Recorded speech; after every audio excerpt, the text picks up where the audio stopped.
What's up? What's up? What's up? Welcome to episode 25 of the Ketchup podcast.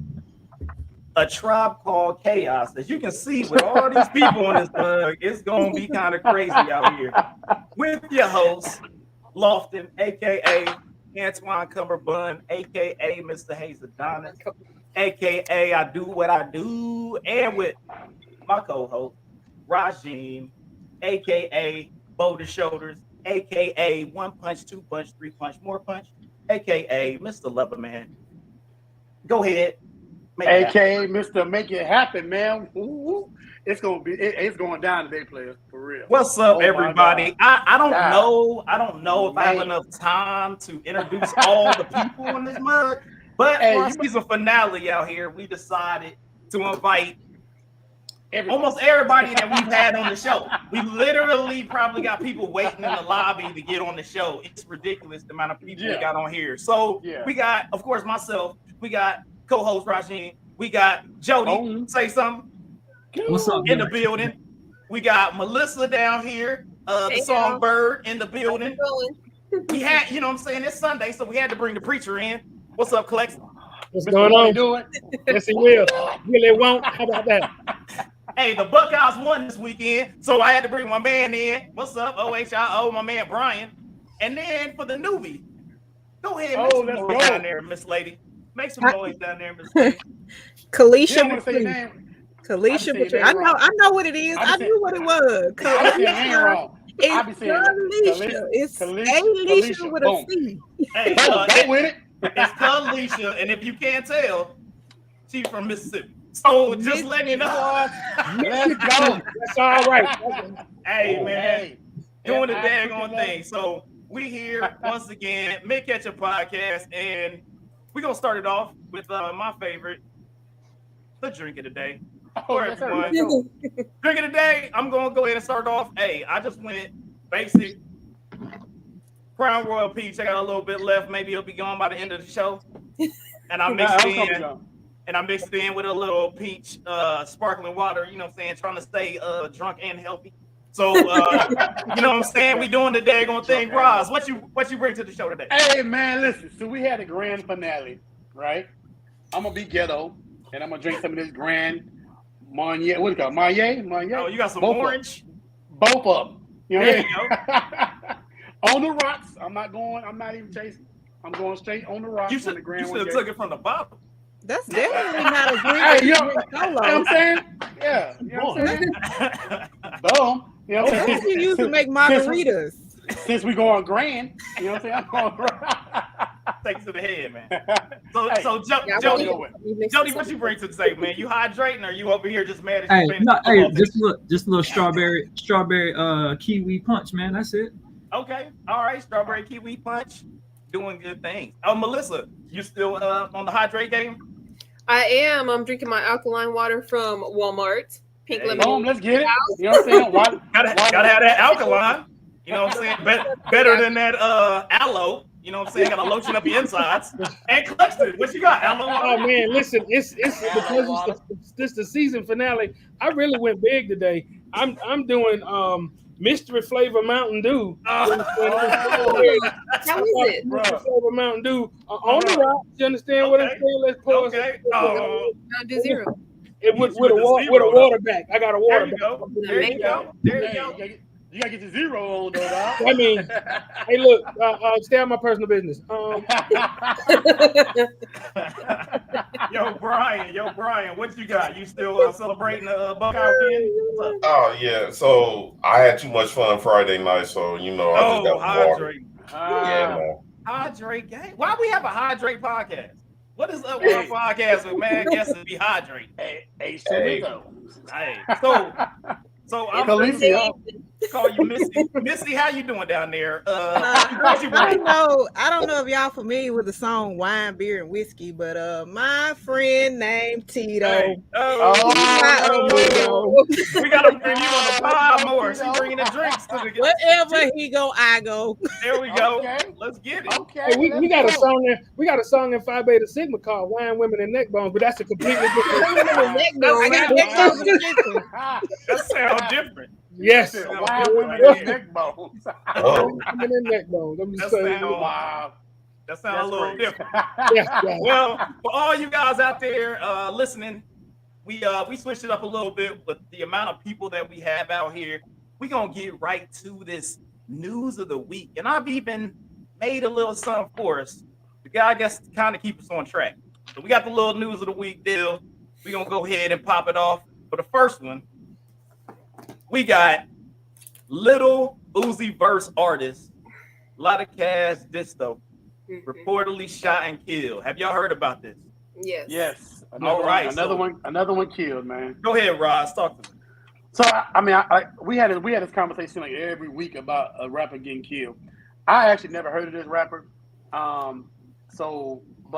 like I said, it's just I don't understand. I don't get the format. If it's back in the day, we didn't have internet, so we didn't know about all these rappers getting killed, or are more rappers getting killed these days, or in comparison to when Biggie and Tupac got shot, or is this getting to a point where it seems like every week another rapper getting killed? I mean, every time I pull up World Star or the Shade Room, somebody got killed. So, Jody, what you think, man? What's going on, man? What's the deal? I mean, you gotta be safe out here. You know what I'm saying? I talked about this a little bit, and when you're a person, when you got money and you walk into these poverty neighborhoods, you know what I'm saying? You look like a target. You know what I'm saying? And some of these people out here hurting so bad that your life is worth your chain. You know what I'm saying? And your watch or whatever little money you might have on you. So you got to be more careful how you move out here. You know what I'm saying? You understand that once you get to a certain level that you just can't walk around every hood, because these hoods are not like, these hoods are exactly what they say they are. You know what I'm saying? So, you know what I'm saying? Gotta just be careful. It's funny you say that. Lightly. My bad, I ain't even cut you off. It's funny you say that, man. Ice-T made a comment also. He said, told these young cats, stop testing the hood. You know what I'm saying? You gonna keep testing the hood, they're gonna keep getting you. You know what I'm saying? All these cats thinking it's okay to go out and hang in the hood, blah blah blah. Quick story. I almost got in Claxton hood when I was 18. Cause remember that Claxton? I almost got shot and robbed in Claxton hood. I grew up with Claxton. That's my boy. We best friends, but we grew up in two different hoods. So I went to his hood. Had a new car, blah blah blah. Thought I was somebody, and I almost got killed in his hood. You know what I'm saying? So you definitely gotta stop testing the hood. And so my question is, like Melissa, from a female perspective, how do you see the industry on that level of, what I'm saying, all these cats getting killed? Well, I don't think it's just, I mean, from me being a female perspective, but I just think in general, I mean, I was reading some stuff about it, them saying Empire Records in general has bad luck against it. Most of their artists that they sign end up getting murdered or something like that. But that's been that with many different artists over the years. And just like Jody was saying, once you get to a certain status level, you just need to know when to leave the streets behind you. You know what I mean? You're still street music. You're still street through and through. That's what you're writing your lyrics about, because that's where you came from. But you also got to understand, we are in a time where we're hurting extra hard for things, jobs, money, things like that. And, where I live at in Birmingham, it's actually pretty dangerous too. My car got broken into a few times. It's just not safe for regular people. So what makes you think someone of that status, going around with all this jewelry and stuff like that isn't going to, get robbed or something? I just, at some point, I don't think it's necessarily just a label per se. I think they're just signing too many people that are still too much in the streets. That's all. Yeah. Clarissa, what you thinking? My bad. Melissa, was that you? Oh yeah. I didn't cut you off. No, you're good. Clarissa, you from Lincoln Park. What you think? Lincoln Park finest. For life, yeah. So what I see is this whole thing about clout chasing and all of that good stuff that you've got. When you elevate from a space, I heard Steve Harvey say one time, the best thing that I can do for my broke friends is not become one of them. The whole thing about the best thing that I can do for my neighborhood is not become a tragedy of my neighborhood. If I want somebody to look up to me, and I've elevated from a spot, I might come back to visit, but I'm not getting ready to hang out in the same places. If I've elevated, then I have to elevate. It doesn't mean that I have left them behind and I forgot it. But what it does mean is that my mindset is different. Just like Jody was saying earlier, I mean, you move differently. You got to be smarter. I mean, everybody that is, if you're blessed with more, then you have a whole lot more responsibility. You got a responsibility to yourself, your family, and then to your neighborhood. I'm gonna represent Pensacola. I'm gonna represent Lincoln Park till the day that I die. But I'm just representing. It doesn't mean that I want to go and live in that kind of situation anymore. It just doesn't mean that. I mean, for everybody from where I'm from, you got Roy Jones from right down the street, Fred Robbins from right down the street. We got big names from right out here. You got the Joker that goes to the project all of the time, but they don't just hang out there. We're not sitting on our cars and chilling with everything else we got. We're moving through, and that's it. If you're elevating, elevate, represent, but don't wallow, as the old people would say. You wallow in it, that's what you're gonna get. You do the same. You're gonna get the same results if you're doing the same thing that you've been doing. I agree. Right. Man, Ryan, what you? I think Clem said it all right there. I mean, you got to move. You got to be aware of your surroundings. And basically, we don't know what people have done in the past to bring this on, because karma is karma. Not saying that that's the case, but it's just this times right now is just really tough on everybody. And so people out here don't respect life at all. So true. That's how I see it. It's unfortunate. I see your hand. I have frozen. I was just trying to check my camera. I thought you were raising your hand. Am I here? You raising hands now? No, I was trying to ask no questions. I thought we was raising hand like, man, we come to a new life. We raising our hand on Ketchup podcast. I was froze. Okay. Well, since you unfrozen, what you think about it?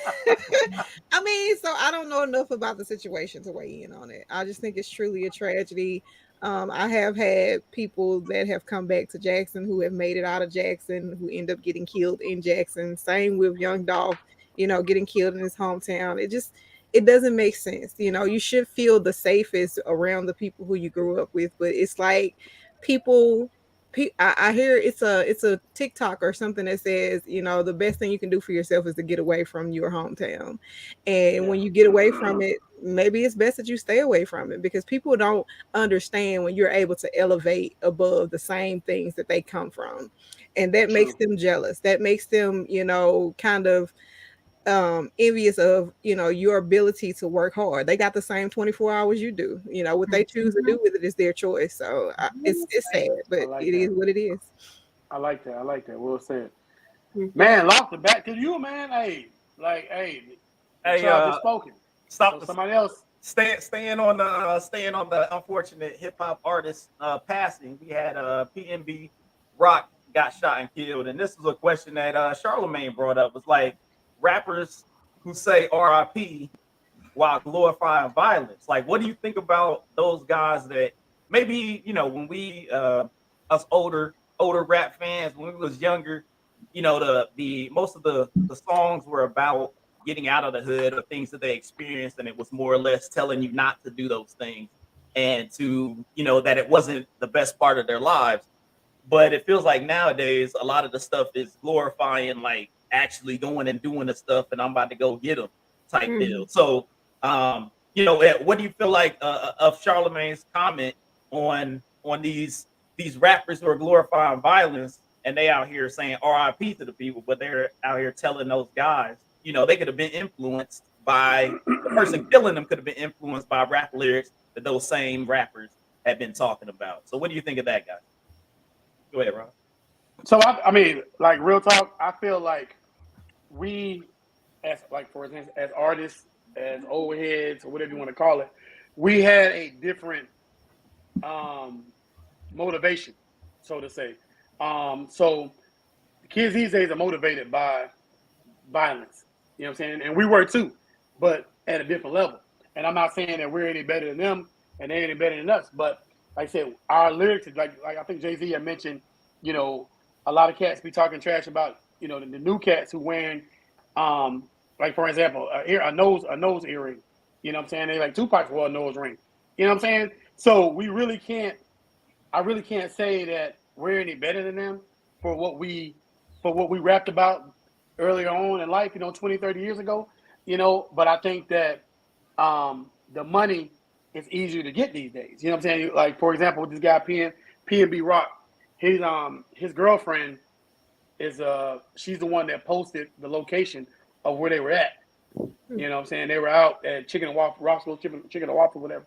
And she posted it. She posted the location, blah, blah, blah. She feels bad about it, of course, but you know what I'm saying? Like I said, a lot of rappers these days don't want anybody to go live because, you know what I'm saying, people coming for you. You get what I'm saying? So I kind of feel like as a old school rapper, I felt like I can remember rapping about cars and stuff that I didn't have, or rapping about, what I wanted to have and blah, blah, blah. But, was I really living that lifestyle? No. Back in the day, you know what I'm saying? I like, carry guns and sell dope, blah, blah, blah, blah. But I'm rapping about all this stuff that I didn't have, Lamborghinis, Ferraris, blah, blah, blah. But so I think they're rapping about the fantasy, a fantasy world that gets a lot of people in trouble, so to say. You're rapping about a lot of things that you really don't have that you want to go get, and that's, somebody coming to get it, Mm-hmm. And what y'all think? My bad. I was rambling on my soapbox. Anybody? I'm cool. Go ahead, Jody. What do you feel about this situation? We've having back-to-back topics about somebody or hip hop artist passing. I think that Rod's answer was very PG. First of all, these rappers these days are ass, trash, and garbage. Take them out, throw them in the dump, lock their ass up. I don't want to hear your shit ever again. I'm not gonna sit there and be PG. They suck. Tupac, you just 13, my shit. I don't know why you just PG-13, my shit. Tupac went in a nose ring. It was like a nose ring, but like he exuded manliness. You know what I'm saying? Not just in his rap, but him as a person. He had a stature as a man. Far as some little 5'4" dreadhead boy with nose rings and his nails painted. It's like, boy, you look gay. You know what I'm saying? So Tupac looked like a man, acted like a man. He just happened to have a nose ring.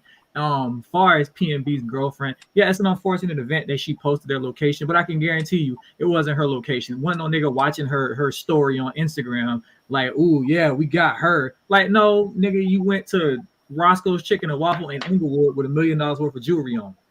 It's like, boy, you hung up, come get this on my head.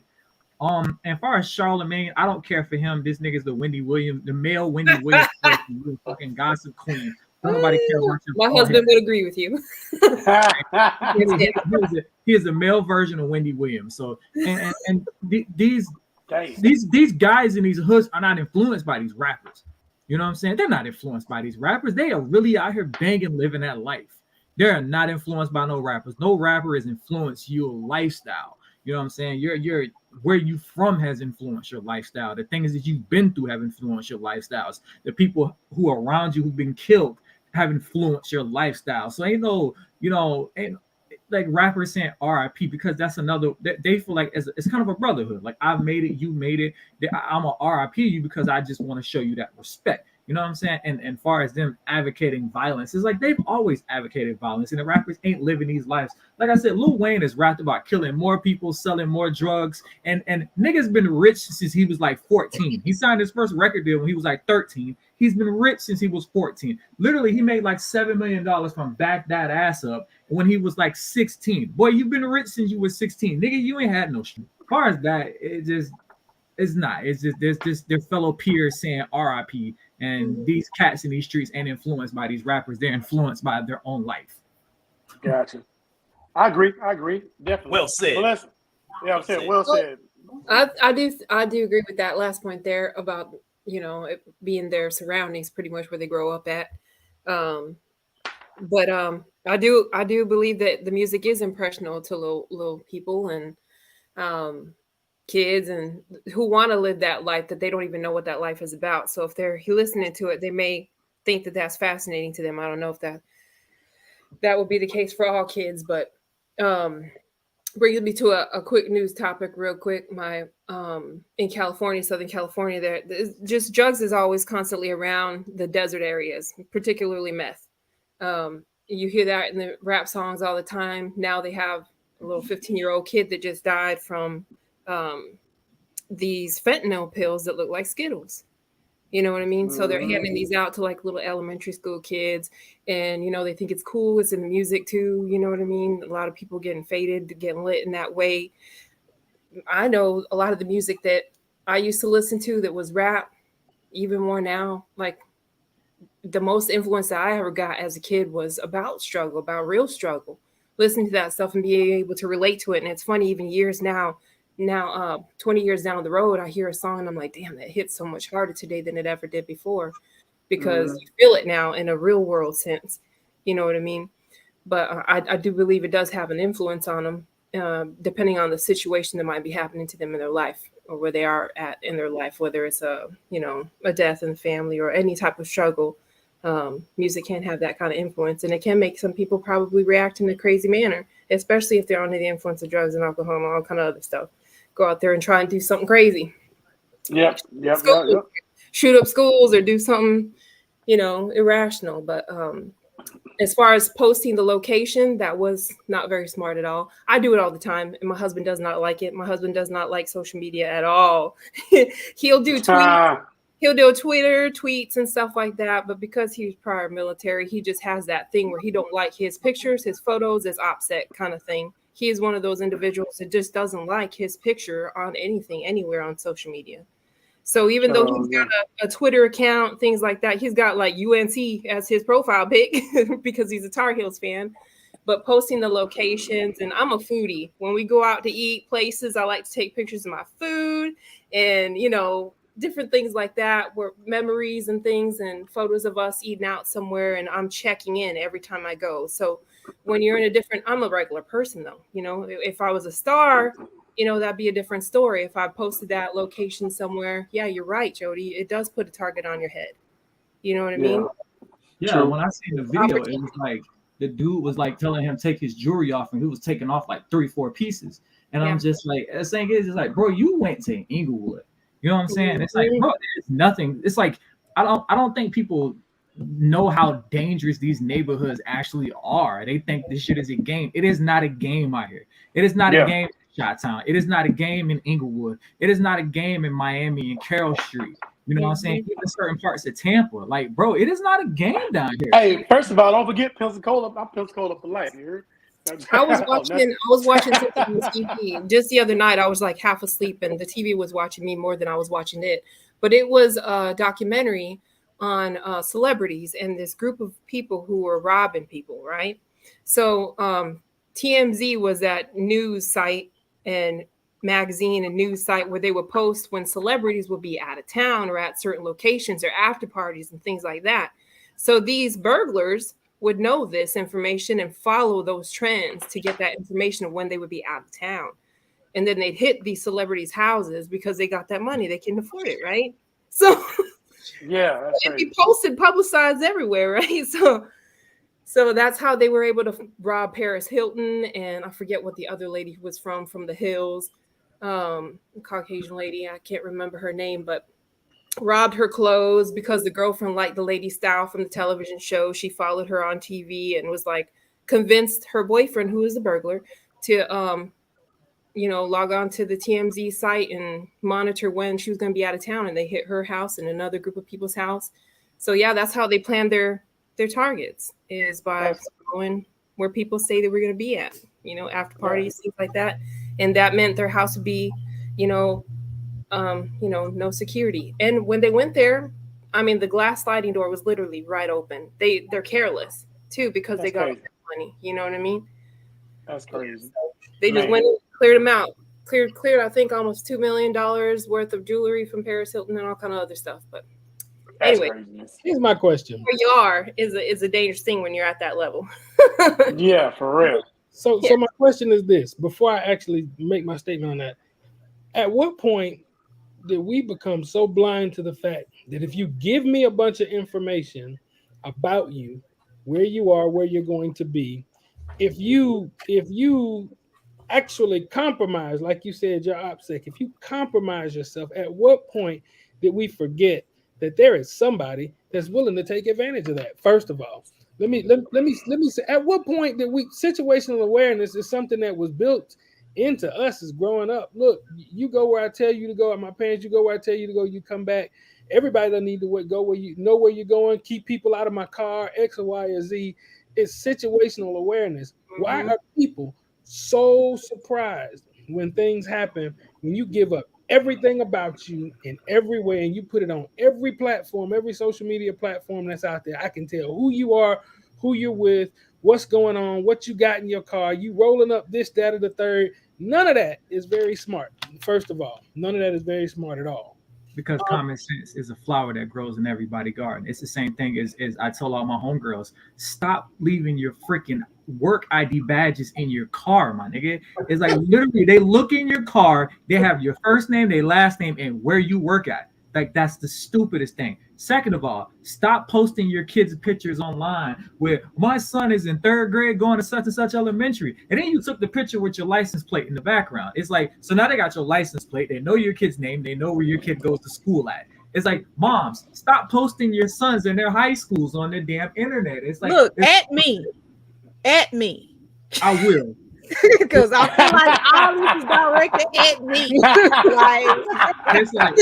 It's like, bro, like literally, it's what he said. It's like we've gotten away from situational awareness because it's like people will be like going on vacation for 2 weeks and 4 days, and I'm like, so for somebody to have 2 weeks to break into your house, it's like, all right, cool, bet. So I'm gonna tell you, you post those pictures. You post those pictures after you got back. Listen, you get a 3-minute vacation video after I've got back home. Yeah. So listen, my bad, class. So as a cybersecurity professional, I'm gonna tell you like this: it's more of people want their 5 minutes of fame. So it's about how many likes I can get when I post that I'm in Cayman Islands right now. You know what I'm saying? It's about and all that trumps common sense, and it goes back to most of us being in the military. OPSEC.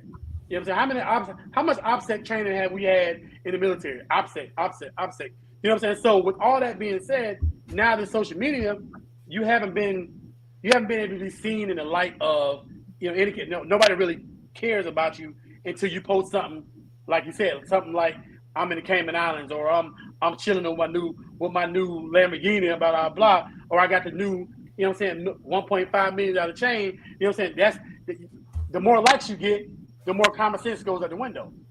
You get what I'm saying? And so, like I said, that's where to answer your question, Clexton, that's where it went wrong. For everybody that want to be liked, everybody want to be, get some recognition, common sense went out the window. So now, like you said, everything that we, about us, all of our personal information is out there because we want these likes, pretty much. That's something. You bring up a new topic there. Then you see this new, well, it's not very new, but I feel like I'm changing my social media passwords every week. You know what I mean? Just so I'm not victimized of, I got a lot of face profile pictures on there, but I use them fun little apps and, the little filters and stuff like that. But you know what? It has me thinking I'm about to shut this shit down completely, because you got people stealing people's photos and creating and inviting all their friends of friends that they see on your stuff and hacking into your profiles. So they're just like, it's spreading like wildfire. And then you got friends saying, oh, if you get under a friend request, it's not for me. They've already done stuff. But those your pictures and created a whole profile trying to sell you some stuff, or they have a new bit of identity fraud going on where they're claiming to be you and selling you some fraudulent shit somewhere. Excuse my language. True. Are you good? So you got those apps that do, let's age your photo over a certain amount of time, and then they're looking at your grandmom or your uncle or other members of your family so they can identify different things. Now that's much deeper than what I'm saying, but you got different things that show your identity and can prove, things or can lead to you in different ways. And I'm guilty of it. Lord knows I am. I'm checking in and, I went to this restaurant with my bae, and you know what I mean? Yeah. Such a great time at dinner. Ooh. Going to a restaurant, but you'll be home later on that night. You know what I'm saying? Nobody's watching your social media like, oh, she went to a restaurant. You know what I'm saying? She got out. No, we talk about people who post, I'm leaving. I'm at the airport telling you I'm finna be gone for a week. And it's like, wonder why you got squat. Like, I seen that lady posted she was finna be going on vacation for 3 weeks, came back home to some squatters. Yeah. Oh man. Oh, that's crazy. I got a friend right now who had a birthday party over in the Caribbean. She posted, "I'll be back home this day, that day." And I'm like, why? Why? Yeah. Maybe she need to get something delivered. You know. She gonna get delivered, okay, but that ain't like, why? Don't do it. Yeah. Yeah. Khaleesi, what you got? Because you laughed. Y'all wrong for that. Who is controlling the Mint Ketchup comment section? I don't forgot what we was talking about, but I did write some notes down. First of all, y'all know this place.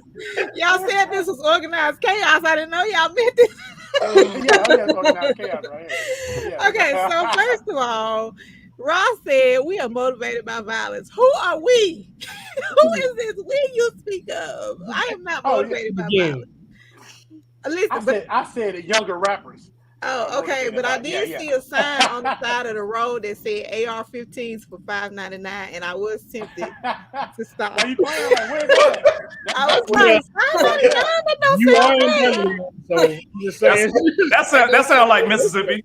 Yeah, look, I gotta go back that way Friday. I'll take a picture and I'll tag y'all. Take a picture of that side. I want another one. I got you. Jody said everybody rapping is trash. Like, who's your favorite artist, Jody? No, I said all these new rappers. New rappers. I'm a Glorilla fan. Like, she give me 90s vibes. So I'm like, yeah, that's my girl, Glorilla. Who the hell is Glorilla? What? You don't know who Glorilla is? Mississippi's finest. Yeah, you know what I'm saying? She actually from Tennessee. Khaleesi, I keep forgetting this ain't my damn StreamYard. I almost hit the take your ass off. I'm cool with Glorilla. She's spelling stuff like she's spelling stuff like Boosie. People who spell stuff be fly. Boosie spell stuff, Glorilla spell stuff, they fly. Boy, they do. They fans of because most of their fans. Okay. I had another point. Melissa said she be tagging the restaurant. So there are certain places you go, if you tag them, you get 10% off. So I be doing the tagging too. Yeah, because somebody tagged you. So the restaurant is giving people discounts? Yeah. They give you discounts. They give you discounts if you tag that you there. Roscoe got somebody killed. You gonna need that discount when you get home in your Roscoe got get a free chicken wing and then get your jewelry taken. I'm cool. Roscoe got to be held accountable. Okay. Influence. When you come out in your 20s and turn to 10. You can tag the restaurant after you leave. You know that, right? Huh? You can tag the restaurant after you leave. But you on can't your way home. You can't get a percentage if you do that. You can't get that 10%. Right. You know what I'm saying? Gotta get that $1.50 off. You gotta show them. You gotta show them. You get a free walk. Yeah. At Ruth Chris, it's gonna be $250.75. You tag the restaurant, it'll be $249.75. Yeah. Hey, if somebody gets shot up in Ruth Chris, ain't nowhere to say. You know what I'm saying? I can tell you right now. Ain't nowhere. Ain't nowhere. It ain't safe. It ain't. Yeah. And Ruth Chris? Yeah. What we were talking about, though, initially, I think, was influence and how rappers RIPing and so on and so forth. But I don't have nothing to say about that. But what I do want to address is why do we not have this same mindset about television? Like, I am very taken aback by this whole Jeffrey Dahmer vibe. What? It is so good. How are you watching that? Like, are the victims I started watching that last night while you playing. Yeah, that is for sure. Like, I mean, I do have a question, and the thing is I'm so happy that we have females on the show because what is up with ladies that love murder shows? I don't understand the murder love shows. It's my wife. I be sitting there like I'm trying to go to sleep. TV be on. It don't got the sleep on. Wife be watching some murder show. I wake up at 2 a.m. like, yo, I need to kill. Like what's happening? You know what I'm saying? I'm like I'm about to get murdered or something. Like, what is going on? I'm gonna tell you what it is. It's a plot. My wife plotting to kill me right now, guaranteed. I guarantee you. Every time I wake up, she's watching a movie on how to get rid of a body. It's one thing for me if it's fictional, okay? I understand the fictional aspect of murder and killing and violence. I understand people glorify that. They enjoy it. They think it's cool. But when we're talking about real happenings in real life that people are having to relive, like people's families are having to watch this all over again, like I don't get the logic behind it. Like that is kind of they ain't got it. They They actually getting ain't paid gotta for watch it. it though. Are they getting paid for it? That was They my getting question. paid. Are they getting paid for it? Yeah, they get Yeah. paid. That Yeah. lets me know that people will sell their souls and people's lives really don't matter. Oh yeah. They sell their soul for real. That Cause they over it now. I guess you They could over look it at now. it from the other side of things too. They're also telling the victim stories very clearly. You know what I mean? Where I mean, you don't always hear that in those cold case files that go, unresolved. Nobody ever speaks for them. Nobody ever speaks for the victims. You know what I mean? Guess if my child, I absolutely love. I am a fan of anything horror, anything like that. I am always a fan. But the realer, the more human monster, man, that deep stuff right there. The psychological thriller part of it, I'm just like, holy crap, this is a whole nother level right here. Hey, you need to watch Proof. Forensic You ever seen Proof? autopsy shows, any type of thing like that is fascinating to me. And this, I mean, I've only watched a couple of shows already on this season, and I mean, it is good. did you watch the R. Kelly biopic too? I'm just asking. No. I don't know if there's a need for that. This dude been consistently getting tried. He getting tried for more and more stuff. Video, like I mean, they taking away. They just took away his money. They had like 25,000, 27,000, something. Yeah, and his little whatever. He's about to get all the daggone Z-Tex, and they took that away. Yeah, that's crazy. Hey, don't go to R. Kelly yet. Go to the next news thing because we ain't talking about R. Kelly. Oh, this bullshit right here. Oh wow! Wow. What in the hell is wrong with the world, man? For real. So my question is this: I don't understand. I don't understand the racism against fictional characters. Like these ain't even real. Yeah, like they could be yellow and they could be purple and nobody got a problem with it. But as soon as somebody black, mermaid, they be like, nah, that ain't real. You can't be black. You can't be black. You can't be a black mermaid. You can't be a black mermaid. Listen. Yeah, so Ross, go ahead. Or Claxton, start us off, man. Talk to me. So listen, I gotta do this. This has a whole lot more to do with tearing down who people look up to. If I can rip everything as far as a sense of self away from you, it doesn't matter whether it's the Little Mermaid or Courage the Cowardly Dog. It doesn't really matter what it is.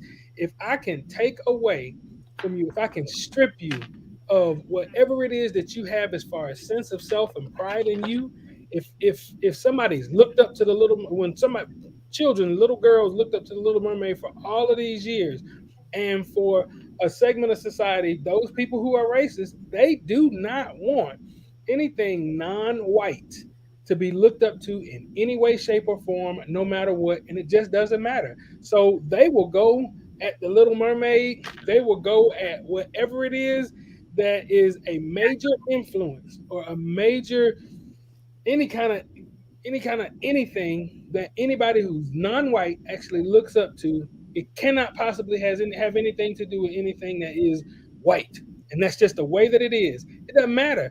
I mean, if cheeseburgers represented anything non-white and cheeseburgers started selling at a massive rate and they would go after cheeseburgers, it really does not matter. It just doesn't matter. If it's non-white, a racist wants it to be focused on them and them alone. If it's a positive thing, the traffic light. How many? Come on now. Let's look at anything that was created. Let's look at anything that was created by ranch dressing. Colonel Sanders did not perfect that recipe. Okay, let's say that. Hey, I mean, I got a question, Clayton. Go ahead. Can I still eat cheeseburger? I didn't know. I'm just trying to make sure I was able to eat cheeseburger. You can have a cheeseburger. Go ahead. What I'm telling you Go ahead. My bad. If it's non-white, they're going to attack it. If it's non-white, they're going to attack it, and that's just the way it is. Pastor, I got a question too. Go ahead. What they gonna do when they find out Jesus black? Come on, man. They already know, but they're trying to keep you. What they gonna do when they find out what nobody in the Bible white? They already know. They just want to pull it away from you. They don't be acting like it. They know they're gonna be terrorists. Everybody on the Bible they be know terrorists. It's been systematic. Look, if you read it, I'm gonna tell you something. I have never seen such a group of people who were up on biblical things, except for folks who claim that they hated them. And so the whole point is that if I know it already and I'm trying to make me look good, I'm trying to strip it from you so you don't have any sense of self. We started looking at it at the Willie Lynch letter. The Willie Lynch letter is something that came way on down the line. Willie Lynch wasn't smart at all. That's stuff that he picked up on from the racists prior to him. Let's say that. Let's say that. So let's look at what it is and understand that. I mean, people looked at ancient when you're talking about relationships, and as far as relationships with deity and God and where that's concerned, when you look back at the ancient Africans that stated that already knew that everything that was God made, they looked at it and respected it. So that if it's a tree, they didn't just chop a tree down for nothing. If it's a bird, they didn't just kill a bird and keep going. It had to be a use for it. So they tried to do is equate ancient African relationships and religions to anything idolic. That wasn't what it was. It was a respect for anything that's God and God made, and anything that's God and God made includes you, whether or not you are stupid. And that's just the real deal. They already know. It's not something that's hidden. There's no hidden knowledge where that's concerned. So if it's the Little Mermaid is now perpetuating something that's non-white, they want it done. They want it gone. That's what it is. So Brian, what you think about this, man? Like it's very weird because you've got the Little Mermaid situation. Hey, I watch geeky movies and geeky shows. So you had the Lord of the Rings, man. You had an elf. So they had a black elf on Lord of the Rings. I watched Lord of the Rings. I'm a geek. Hey, I'm sitting there. They wilding out because they got a black elf. Yeah. A not real character, not real people. They have a black elf on this thing, and you have folks wilding out because of a black elf, man. Brian, talk to me, man. What you got on that? Listen, anytime we can get up under Caucasian skins, I'm for it. For the simple fact, like, really, we're all human. You are the bastards. Everybody on this planet other than them got melanin in them. They were the ones that are fucked up. So anytime we can get up under their skin, I laugh at it because it's funny as hell. You're going to get mad because you're showing a different version of something that doesn't even exist in reality. Get out of here. So they show their dumbness, their stupidity at every point of the way throughout history. So, man, I'm not on that mess, man. Let's talk about this black elf, though. Eat cheeseburgers. I know you got notes. I'm gonna deflect to Melissa. I want to know her thoughts on this. Oh, okay. Well, I also hold on. That sounded like an invite to a cat fight. Like he was like, hold up, you throw the first punch because I'm about to crush this. Like I just want to make sure that keep everything, cordial out here. It felt like a setup. I just want to make sure we want to keep all the ladies nice. We all trying to be cordial. It was just save the best for last energy. That's is that what it is? I'm better than y'all energy. Okay, I got you. So we garbage. I'm at the bottom of the screen. I'm just trying to keep it in order. Y'all are extra. No, so we ain't shit. Is what I heard. Melissa, noise, darling. Tell us your thoughts. I'm here. Okay, so not just horror movies is my top favorite. I love fantasy creatures and things like that too. Mermaids are my favorite. Okay, I actually had someone knit me a little blanket that's like a little snuggie thing that goes on my legs, like a mermaid tail. Yeah, this is very real. And I'm an adult and I have no children at all. So, so you're a mermaid too? I have bonus. bonus I babies. cannot relate. I have little ones or anything like that, but I have tons of nieces and nephews and stuff, and I've always been a huge fan of Disney. I have to give them credit because they have evolved so much when it comes to depicting what culture is supposed to look like in their more recent movies, especially Encanto. That one was very good to me because Hey, that's my movie right there. I come from a very blended family. I'm Native American and Mexican. My stepfather's Puerto Rican. We have Irish in us. We have a huge family that's Black, Mexican. I mean, my name is Simpson, maiden name, and that's from Mississippi. So that's my family there that's Black and Mexican and Black. My crooked letter I. It's a mixed blended family I have of all kinds of cultures, and so the food is very interesting in our house. We never had that separation of, we look different, or you're lighter or you're darker, because we come in all colors. We have the blacks of the Black. My stepfather is very Black. He is Black as they come, and he's Puerto Rican Black though. What I like about Encanto is that it shows that from all of the characters, from the light skin to the dark skin to the curly hair to the straight hair to the blondes and we have all of that. We have tan babies with green eyes and blue eyes, and we have, blonde ones, and we have Black ones, and we have brown ones, and every shade in between. So we never see it like that. But as a kid, I've always loved anything fantasy when it came to those mermaids. Their long, pretty hair and, the glitter and the orange, pink, rainbow colors of their hair and stuff like that. It was always fascinating to me to be able to swim like that fast. More so because they could lure sailors with their voice, and they could seduce them. The fantasy of the whole thing. My mom used to tell us when we'd go through the back roads of California by the beach, and on a stormy, rainy day, my mom used to say this is when the mermaids would come out, right? And they'd sing on a rock and lure the soldiers in, because all they'd see is this beautiful top part, right?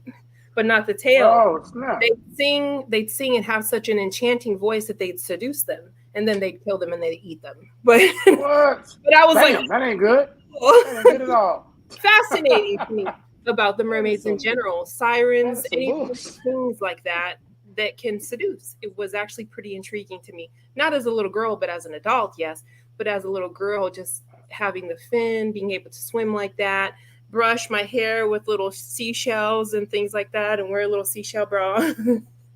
That was fascinating to me. So I think when I saw that trailer, I was excited. I was man.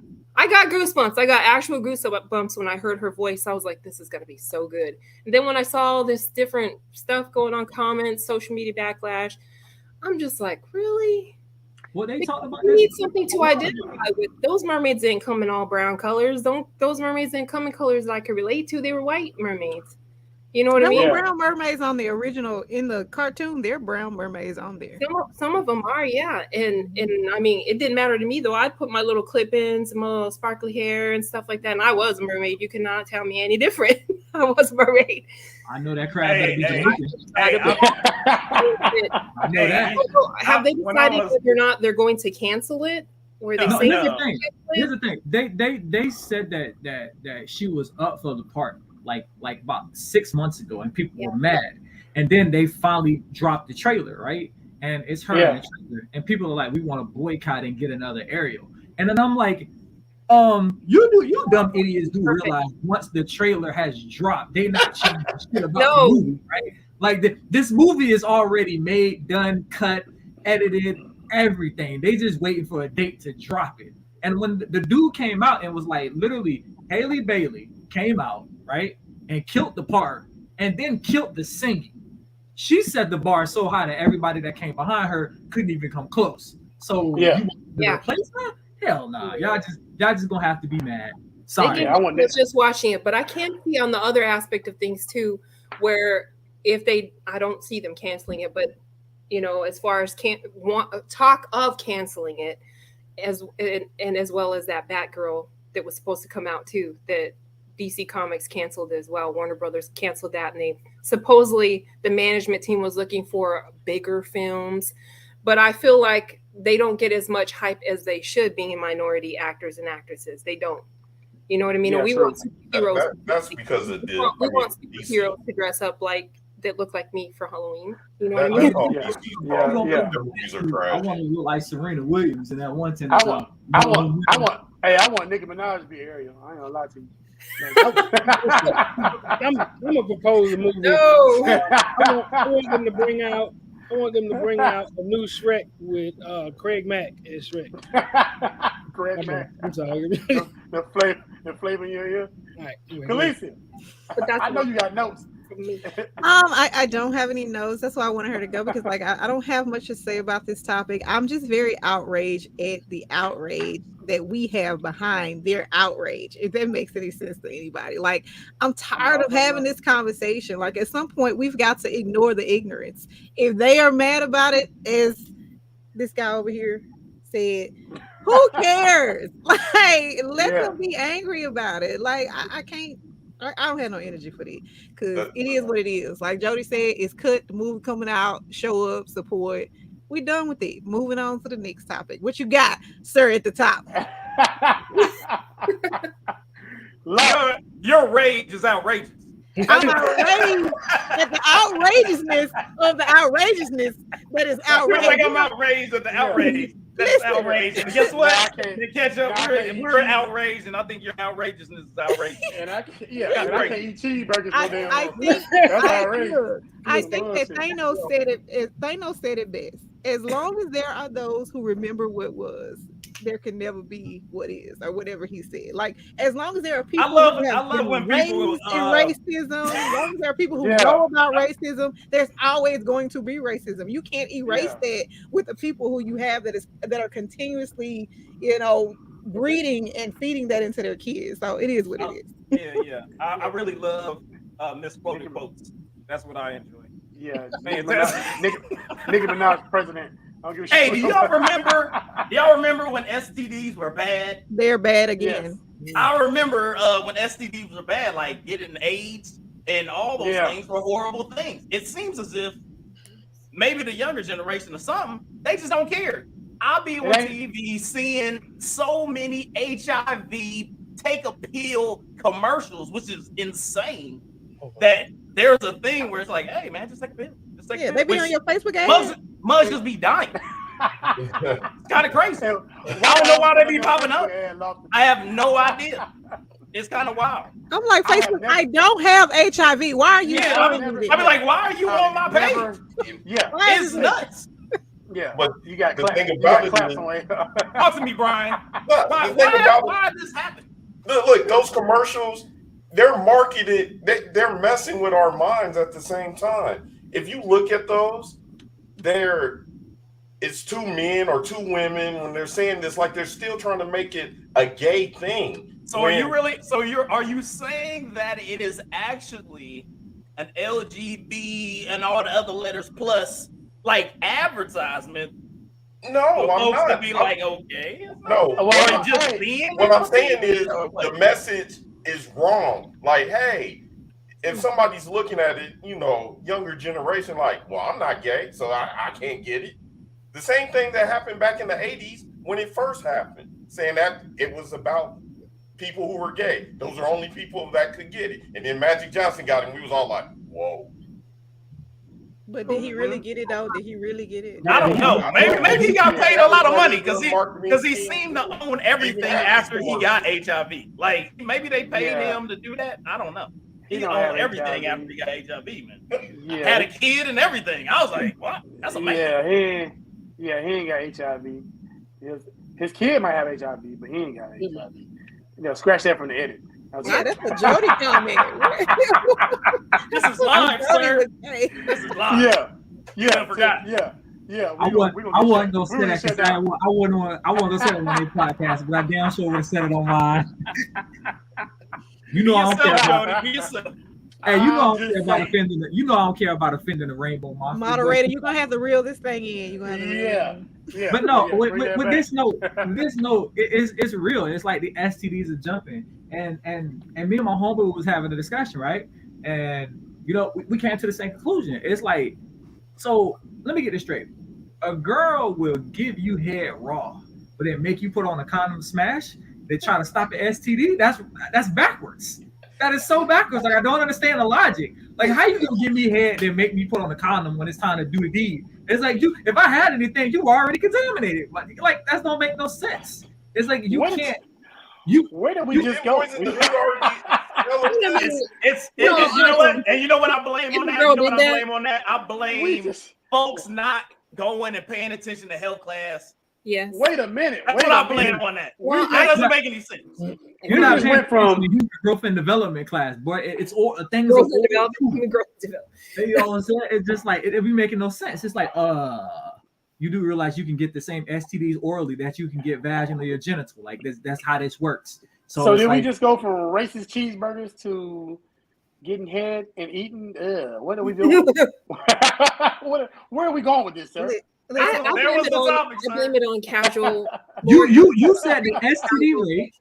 You said the STD rate is skyrocket. It's because people are not out here practicing safe sex. They're not practicing safe sex. It's an increase in more casual relationships. You don't have as much courting going on, and it's more, people just Tinder. Really. And I'm all about someone's vibe and someone's energy, but you still got health issues to worry about. You know what I'm saying? At the end of the day, you got to worry about wrapping stuff up and making sure you're safe, and you're just with someone for the moment or for the feeling or for the vibe at this time because you're just feeling it. That's great. But also remember that there's consequences to those actions.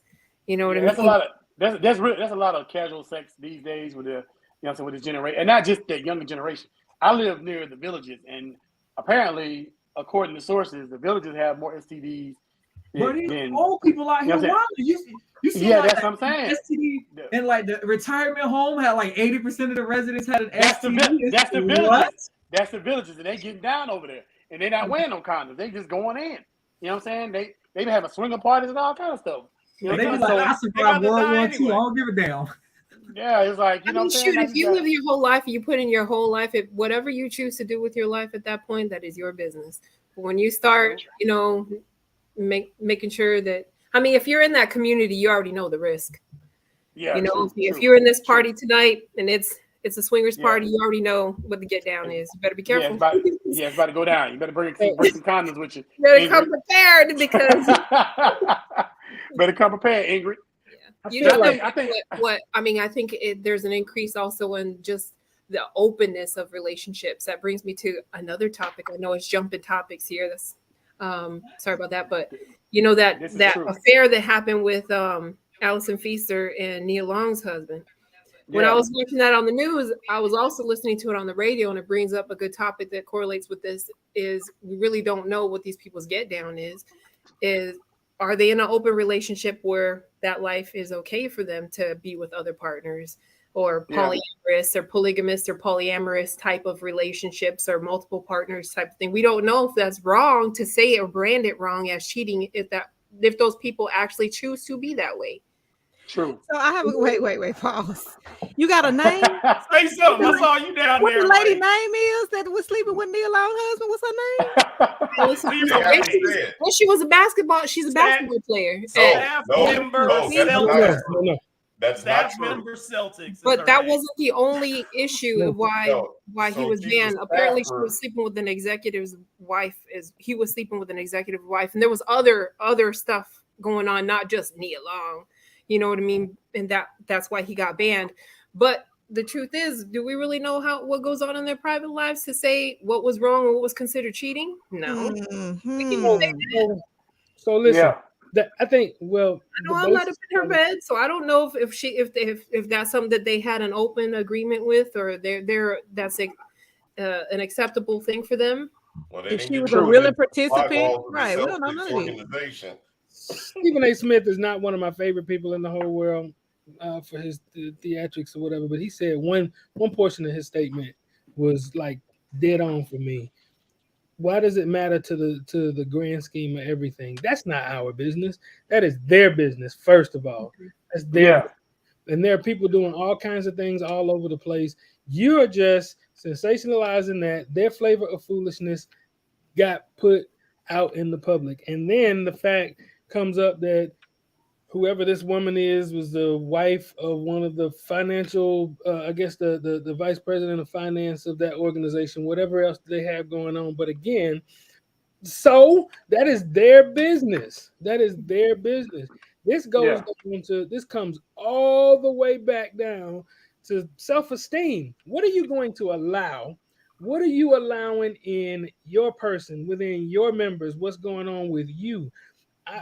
All of these different, every day you got to add another letter to the whole, the LGB, the HIJK element of P thing. You got to add another letter plus. Yeah, plus, and that's going to start having numbers to it. But with that is, it's what are you building within yourself and your legacy that states that you have a set of standards that you won't go beyond for anybody else without regard to the amount of money or fame or fortune or promises that anybody else actually puts out there. That is the basis on how a bunch of these young girls got to R. Kelly, because their parents sold their children to him. That's the basis on how a bunch of these video whatever got to where they got, because they compromised themselves to get into that. You adding all of this stuff down to the basics of who are you, and what we got to do is build in us who we are and what we will not compromise from, and actually move from there. So does that mean that you still support R. Kelly or you don't? I just want to ask that question. We went there with it. We had a whole score on this one. No, R. Kelly is perfect. I don't. You know what? The only thing I support is whichever jail they want to put him in. They can put him wherever they want to. I was just asking. No, since the question came up, Mississippi. By a show of hands, who all still listen to R. Kelly? I would still listen to him. I mean, I still listen to him. So my thing is this: I got a question. So, and this is my wife and I. We argue about this all the time because she's from Illinois. So, people say I listen to the artist, but the person I don't really know.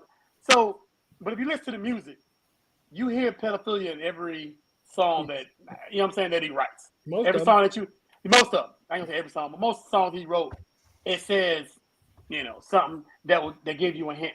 So as a man who has a daughter, I look at it like, okay, well, what would I do if it was my daughter? That's hypocritical, because to take R. Kelly's, to take his work of art or take his catalog, that's what they call it, you would have to delete so many people from your playlist. So don't tell me you're not going to listen to what he wrote, but you can listen to Keith Sweat, who sung "I Know You Young But You Ready" before R. Kelly ever sung it. So you gotta stop. Acting like this wasn't happening well before R. Kelly started singing about it. R. Kelly, I'm so glad I hate Keith Sweat. I didn't even know that was a lyric, but I'm glad I hate him. So I ain't never listened to that anyway.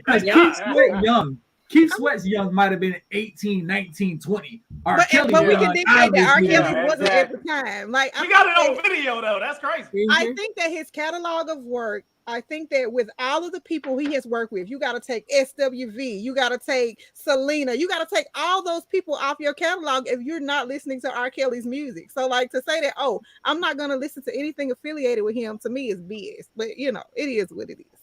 Mm-hmm. Yeah, I would like I said, as a father to a daughter, I look at it like that, and I look at it like, okay, well, no, like would I listen to R. Kelly if he raped my daughter? But he raped somebody's daughter. You get what I'm saying? So that's how I got to look at it. You know what I'm saying? He molested somebody's child. That goes back to what he said about those parents taking his children. Did he rape them, or did he just statutorily take advantage of the situation? But when we think about that, I have to think about my past and my history and all of the men who I know who have done bad things. Mm-hmm. I don't have a heaven or hell to put R. Kelly in. He has been sentenced in the court systems. He is doing his time. So at this point, like, I just feel like our feelings about the situation can be taken off the table, because he's doing the time that deserves to be done for the crimes that he has done. So also take his music off of the charts and stuff. If that's what y'all want to do, I'm fine with it. I'm just saying I like stuff. No, I'm not saying you gotta take his music off the charts. I mean that, but I'm saying you got people like what they like. That's fine. You know what I'm saying?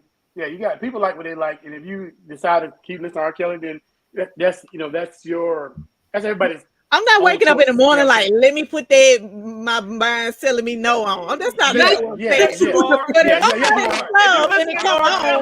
not going to use myself from the club. As soon as you get your mind telling you no, yeah, see, you saying yes. If your mind's telling you no, then you probably mean no, nigga. I'm not waking up to it. I'm not Then it's streaming it probably- all day. I'm Yeah. just If saying, your I'm not mind's gonna walk telling out you the no, club. then Look, it's probably no. if The I'm only way you're going to somebody's hear it wedding now and is they if you play got Step it in on the your Name of playlist. Love, I'm probably gonna step in the name of love. It doesn't mean that I support what he's done. I'm just stepping in the name of love. That's all I'm saying. Yeah. He said, I know So somebody. You know what I'm So saying? you saying you're being very selective in the song Yeah, that you're exactly. selecting from R. Yeah, Kelly. That's what you're yeah. telling me. You saying, But I hold ain't up, tell you I don't no. really But you want to get understand. into the whole, you know what I'm saying? I just want to step in the name of love. Like, give me love things. I want to, Yeah, you know what I'm saying? yeah. Believe I can fly, and I want to step in the name of love, and that's about it. If That's all Step you yeah, in get. my room, if they come on, I'm stepping in my room. Got a little something for you, babe. Oh yeah, I'm jamming. I'm sorry. You up in the closet. Oh, that's what we were talking about. We were talking about STDs. So Oh, yeah, we got as a public health nurse, STDs have very much so been on the rise. You wasted your time on okay. R. Kelly. That's what you did. You wasted all the time that you could have Okay. saved lives on R. Kelly. That's what you did. That's how much you love R. Kelly. Is that you I said forget don't saving love lives, him. R. Kelly. I don't So, love him. I Hey, love his but we R. moving Kelly about to past bust. We moving Yeah, past R. that. Kelly Get about to that. bust out a lot of other people. Go ahead. All right. So we got Shaka Zulu, manager for Luda, charged with murder. So you know, those that may have seen the video and read the article and whatnot, do you believe that this is gonna be a stand your ground thing, or is Shaka Zulu will have to lead the nation of the Zulu Warriors from jail? Talk to me. Let me tell you the problem. First of all, his problem is his name Shaka Zulu. That's the first problem. So what's gonna happen is, I feel like for the video, it's self-defense. But when you in court, Step in the black name of man, peace. step in the name of what?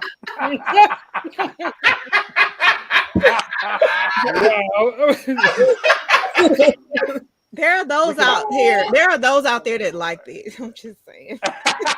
Yeah, there are. She's right. Yeah, we don't know people's get down. Yeah, yeah, you can go to the shower. Anyway, so I feel like it should be a stand your ground. You know what I'm saying? It's 6 feet is, what if it's 6 years is better than 6 feet? So I don't know. You know what I'm saying? Like, I don't know. Brian, what you think, man? I don't know. I got nothing.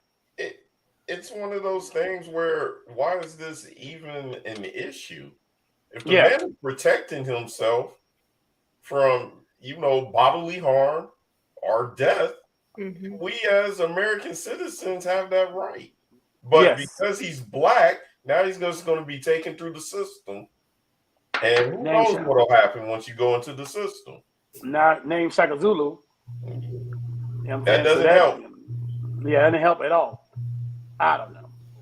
I feel like I said, it should be a you know what I'm saying, a stand your ground. But like I said, I don't know. I just work here. I mean, the Georgia law says you give it up way too quick, Rob. Use deadly force. The citizen can use deadly force, to protect themselves or others from bodily harm. Yeah, and lately Atlanta been off the chain though. I mean, every day in the news, somebody getting killed in Atlanta, from a robbery or whatever. So I kind of feel like, you know what I'm saying, it's like, a cat who got money like that, he probably riding a nice car, blah, blah, blah, you know what I'm saying, whatever. You got to protect yourself. And if you can't protect yourself, then, what kind of society we live in when we can't protect ourselves no more? You know what I'm saying? So, I don't know. I would have shot him. You know what I'm saying? I would have shot whoever wrote him. I looked at the statement that his attorney made. It sounds to me, unless there's something else out there that I have not seen, it sounds to me like the attorney says that this is a process or a procedure that he has to actually go through. That it's clearly proven from cameras and videos, and even I guess bystander videos or whatever on the outside, that this is this man protecting himself, but he's got to go through this process since somebody was shot, since somebody actually died. So he didn't seem like he was so worried about whether or not Shaka Zulu was going to actually get off from this, that the charges had to be filed or whatever, and they're saying we're looking forward to going through this situation. The thing that I've actually seen and heard with it was, you know, clearly stated. Everybody has seen, and there's corroboration that says that, hey, this is what happened. The thing that people are arguing about is the fact that this man's family is saying, well, we don't want him to just get off because he's a celebrity. Well, they have not spoken about the fact that your child was the aggressor in the situation, one of the main Yeah. aggressors in the whole situation. Yeah. They're just saying that we lost a family member, so we want him to pay and go to jail. In a lot of cases, this could be a paper chase as well as a way for around that. Mom is mad because son is dead. Family wants some money out of the situation, but everybody can see, according to everything that said, exactly what was going on. Their son was one of the two main aggressors. He got shot. He's dead behind it. It's Shaka Zulu. They just want Shaka Zulu to pay and to pay. But it's not. Go ahead, bro. No, go I ahead. got a question. So, if he was one of the robbers, and since they were a unit, I guess you could say, they all were collaborators in this. If one of them was killed by Mr. Zulu, does that mean the other ones would be charged with murder because they were a part of that? They should be. They should be. Yeah. They definitely should. They should be. In the state of Florida, yes. I look at it like this, honestly, in the state of, because every state is different. You know, Georgia's a little bit different. In the state of Florida, and a lot of states, the problem is a lot of states have over aggression. So basically, it's like you as the person that was attacked, you use too much force. Luckily for us, for me and Rise, in the state of Florida, there is no such thing. In the state of Florida, once you pull out a deadly weapon, there is no amount of force that I am off limits to defend myself. Hence, if you try to rob me, I am going to shoot you in the face. I ride around with my Glock 48. I got 2 33-round mags in my car. If you try to rob me and get into your car, I will Swiss cheese your shit, slap clean up, just because I can. I will rather go to jail, get bonded out, because I'm mad. You tried me. I am going, because I'm gonna do it. I'm letting everything go. I'm getting one of them $5.99 AR-15s. Well, look, now, let me say this: you have having worked in, having been a chaplain in the Florida Department of Corrections. The code says the minimal amount of force necessary to prevent serious bodily injury and/or death to you or your immediate surroundings, meaning whoever's with you or whatever, it's the minimal amount of force necessary. As far as, and that's the same law articulated for law enforcement as well as for citizens.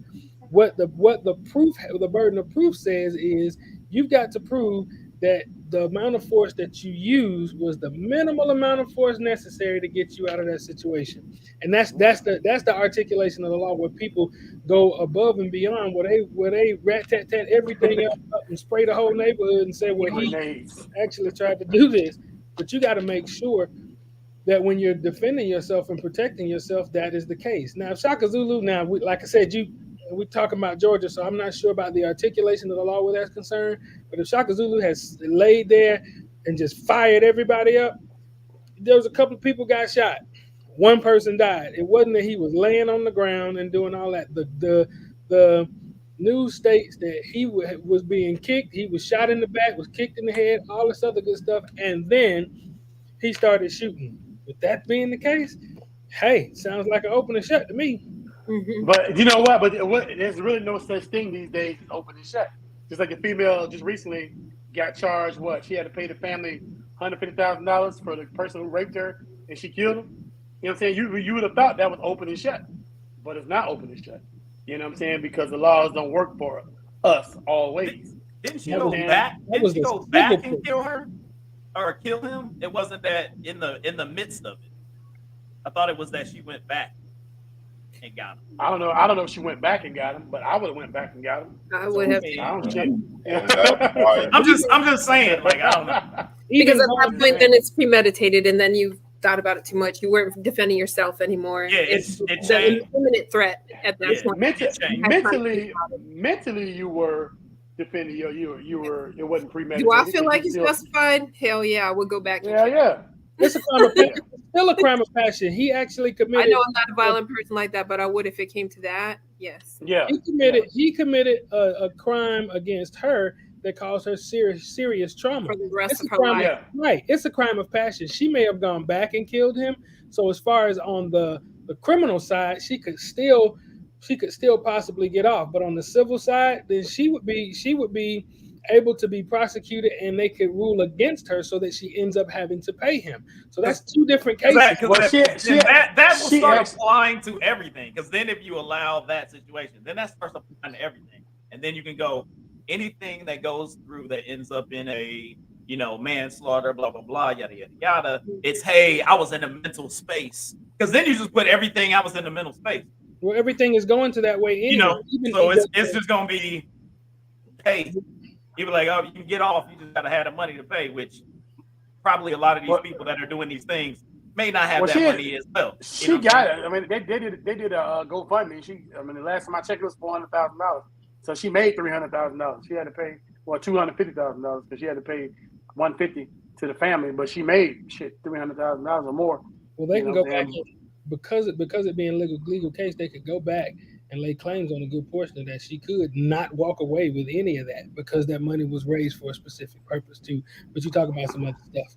Why you trying to mess that lady money? I see it. we go from racist cheeseburgers, and now you trying to take the lady money. Telling you the real deal, sir. Sadly, when it comes to sexual assault and things like that, I mean, we were on the topic of mental health, sexual assault, and things like that. That is a trauma that will stick with you for the rest of your life. And is it justified? To me, I feel it is. I am a sexual assault victim, and I do feel like it's justified because the system does not always work in your favor. As a victim, it depends on your state. It's always your word against the other person's, and unless you have solid ironclad proof, it is like, I mean, it could be a kid trying to be up in there defending themselves, and it's a predator that just damage them for the rest of their lives. And is it going to happen in a public view? No, it's not. They usually hurt behind closed doors, behind secret, and things like that, and it's stuck with them for the rest of their lives. Now, however, this gentleman that was in my case was a military soldier. This happened in Columbus, Georgia. The Georgia First Offender Law. He pleaded guilty to a misdemeanor charge of sexual battery. Okay, so they said to me, the victim advocate, hey, you can either go to court with this and keep pushing it forward. His lawyer also offered to pretty much pay me off, which I was like, hell no, I ain't taking your money. I don't want your money. And I was ready to fight it. And these are things that are stuck with people for the rest of their lives. They affect the way they love people. They affect them forever, Yeah. So do I feel like, yes, hell yeah, go back home, find what you didn't have at that point in time to defend yourself and fuck them up. I do pretty much that way because the judicial system does not work in our favor. I mean, he had to pay court restitutions, was on supervised probation for 1 year, and it was a good old boy system. He was a Caucasian man. It was a good old boy system. Here I was in the courtroom looking at the situation, like holding my fist, ready to jump over things and mollywop this guy, kill him for everything I could possibly do. But they said, literally, the judge is joking with him, saying, "Oh, I hope this doesn't mess with Mama's Christmas present, if you know what I mean." And these words will always be in my mind of how this judicial system works. Yeah. White judge, white soldier. And he came in Class A uniform at that time. And me being a prior military soldier, fucked me up. Really messed me up to be representing that's crazy. My army that way. So I was like, oh, do I feel like it's justified in that sense? Yes, I do. I do, because we also have a system that doesn't work for the victims the way it should. And within 1 year, it was expunged from his record completely. And he's still a military soldier to this day. That's crazy. So he got to deal with God later on, so he'll deal with it. But I think it's justified. I do. I have a question for you. I have a question for you in regards to the Jeffrey Dahmer, movie. If they turn around and ask you to make a movie about that situation, would you take the pay for it? Mm-mm. I think that would just be reliving too much stuff for me. See what I'm saying? You see what I'm But saying? I can't speak for those people. SVU. Yeah. I watch SVU Special Victims Unit, Law and Order, and I agree. Yeah. The justice system is not set up for women who are sexually abused or men. I don't just want to say women because men are sexually abused, men are assaulted, men get raped just like women do, and I don't think that the system in any way supports or advocates for people who are sexually raped or molested. I think the topic was about something else. Shaka Zulu. That's what it was about. I don't know anything about that. I don't know anything about it. But we have cheeseburgers sold by Black people in Mississippi. Stamps Burgers. If you ever in Mississippi, come get you a racist Stamps burger. And on to the next topic. Back to you. Hold up. Hey, that was the greatest segue I've ever seen from women's sexual assault to racist hamburgers. Yeah, I'm saying cheeseburgers. That was the cheeseburgers. That was the great. Yeah, I've never seen anything like that in my life. Look up best burgers in the USA. Stamps Burgers. You are a professional, and I applaud you. That was too funny. All right, well, let me see. Does anybody think that this woman has enough hits to be on the Super Bowl? Talk to me. Is it going to be a Fendi halftime show? Does Rihanna have enough hits to step out there and get busy on a halftime show? Let's go. Yes, of course. Have you seen her? When was her last album? It's been a long time. Who the hell cares? Have you seen how thick she got? Oh, so you're talking about the view, not the viewers. First of all, I don't give a damn. There's a difference. There's a difference. I'm going to watch. Between her and Taylor Swift, right? Wasn't it between her and Taylor Swift, supposedly? Don't nobody want to see Taylor Swift. Yeah, we probably seen her. The article that I read is that Taylor Swift is actually, she's trying to get her money, right? So Taylor Swift had the whole situation with the record label where they had her original copies of her music. So she is re-recording all of her music so that she can own her music.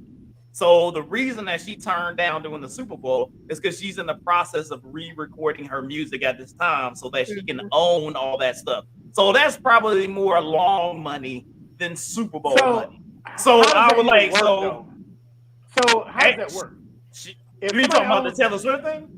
Yeah, so if somebody owns the master to your song, but you re-record the master to that same song, how do you know what song being played? But you've heard songs that's been re-recorded by people outside of those people that recorded it. Mm-hmm. I've heard those songs. Like I heard, like, you know what I'm saying? So I've heard people re-record songs that aren't theirs and they put them out. You know, no different than like Kids Bop and all the other stuff. As long as it's been okayed, I don't know. So but she's working that hustle. She's working that hustle of being able to get paid off of her, but then it's her music. So it's just, I don't know. I don't know if that's what she's doing. Mm-hmm. You know what I'm saying? So it's a lot of the artists are now doing that when they try to go back to the record label that owns it and try to make a deal, especially with streaming and everything. And if the record label tells them to go kick rocks, then they just re-record it and re-release it. And then they can put that as the streaming for that artist. So they let the record company and the streaming organizations fight it out after that point. But they're going to get money for that re-recording. Now they control it. So, Law, if we go back and re-record our song, who owns the master? I'm gonna tell you right now. Right. If we go re-record Girls Night Out.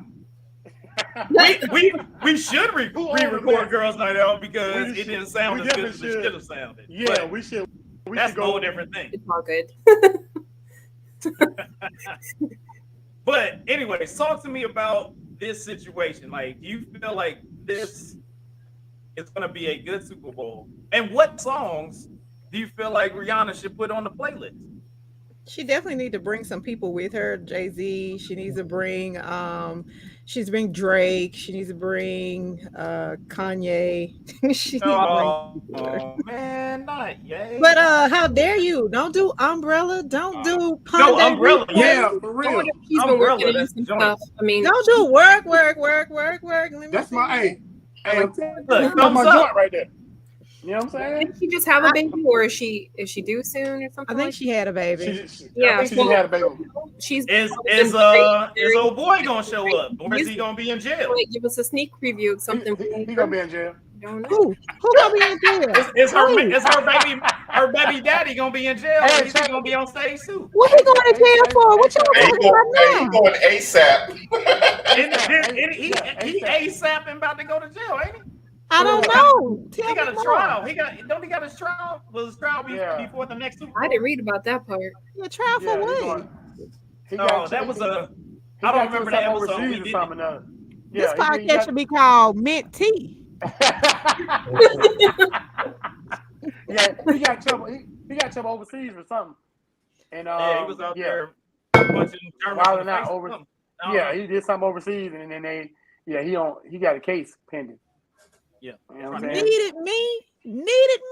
Rihanna coming with the crap, okay? You better know. Hey, but hey, don't play with Riri. Did she Run get this a billionaire because of Who's gonna run this town tonight? Hey, look, I can tell you right now, that's the first song. Because that would fit the Super Bowl, them being in a new city. She gonna come out to Who's Gonna Run This Town, and whoever's in the lead at the Super Bowl gonna feel like that's the song for them. They're gonna be like, "Oh, we doing it, guys. We doing it." And who gonna So you think? I think she's gonna bring out DJ Khaled, of course, because a lot of her songs were with Khaled. Another one. You know what I'm saying? So what's wrong with Khaled? I heard somebody say, No, I had a thought for a second. No, I'm sorry. I had a thought for a second. 20 years from now, who they gonna put on at the Super Bowl halftime show? Like, who would they do? Hey, Little baby, the baby. Your boy, Little Yachty. Little Yachty gonna be on there. Glorilla. Who? Takesha 6ix9ine gonna be on there. Like, yeah. Lotto. Oh my goodness. Ari Lennox. Now you bring Ari Lennox, I'll be there with my old ass. Like, go girl, go girl. Hey man, there was only like 20 people that heard her album. It was like, that's dope.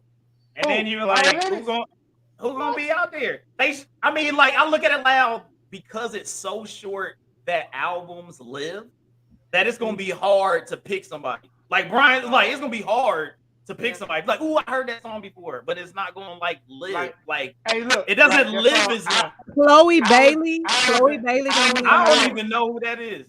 You don't know that's Haley Berry's sister. Haley Berry. Lawson ain't looking.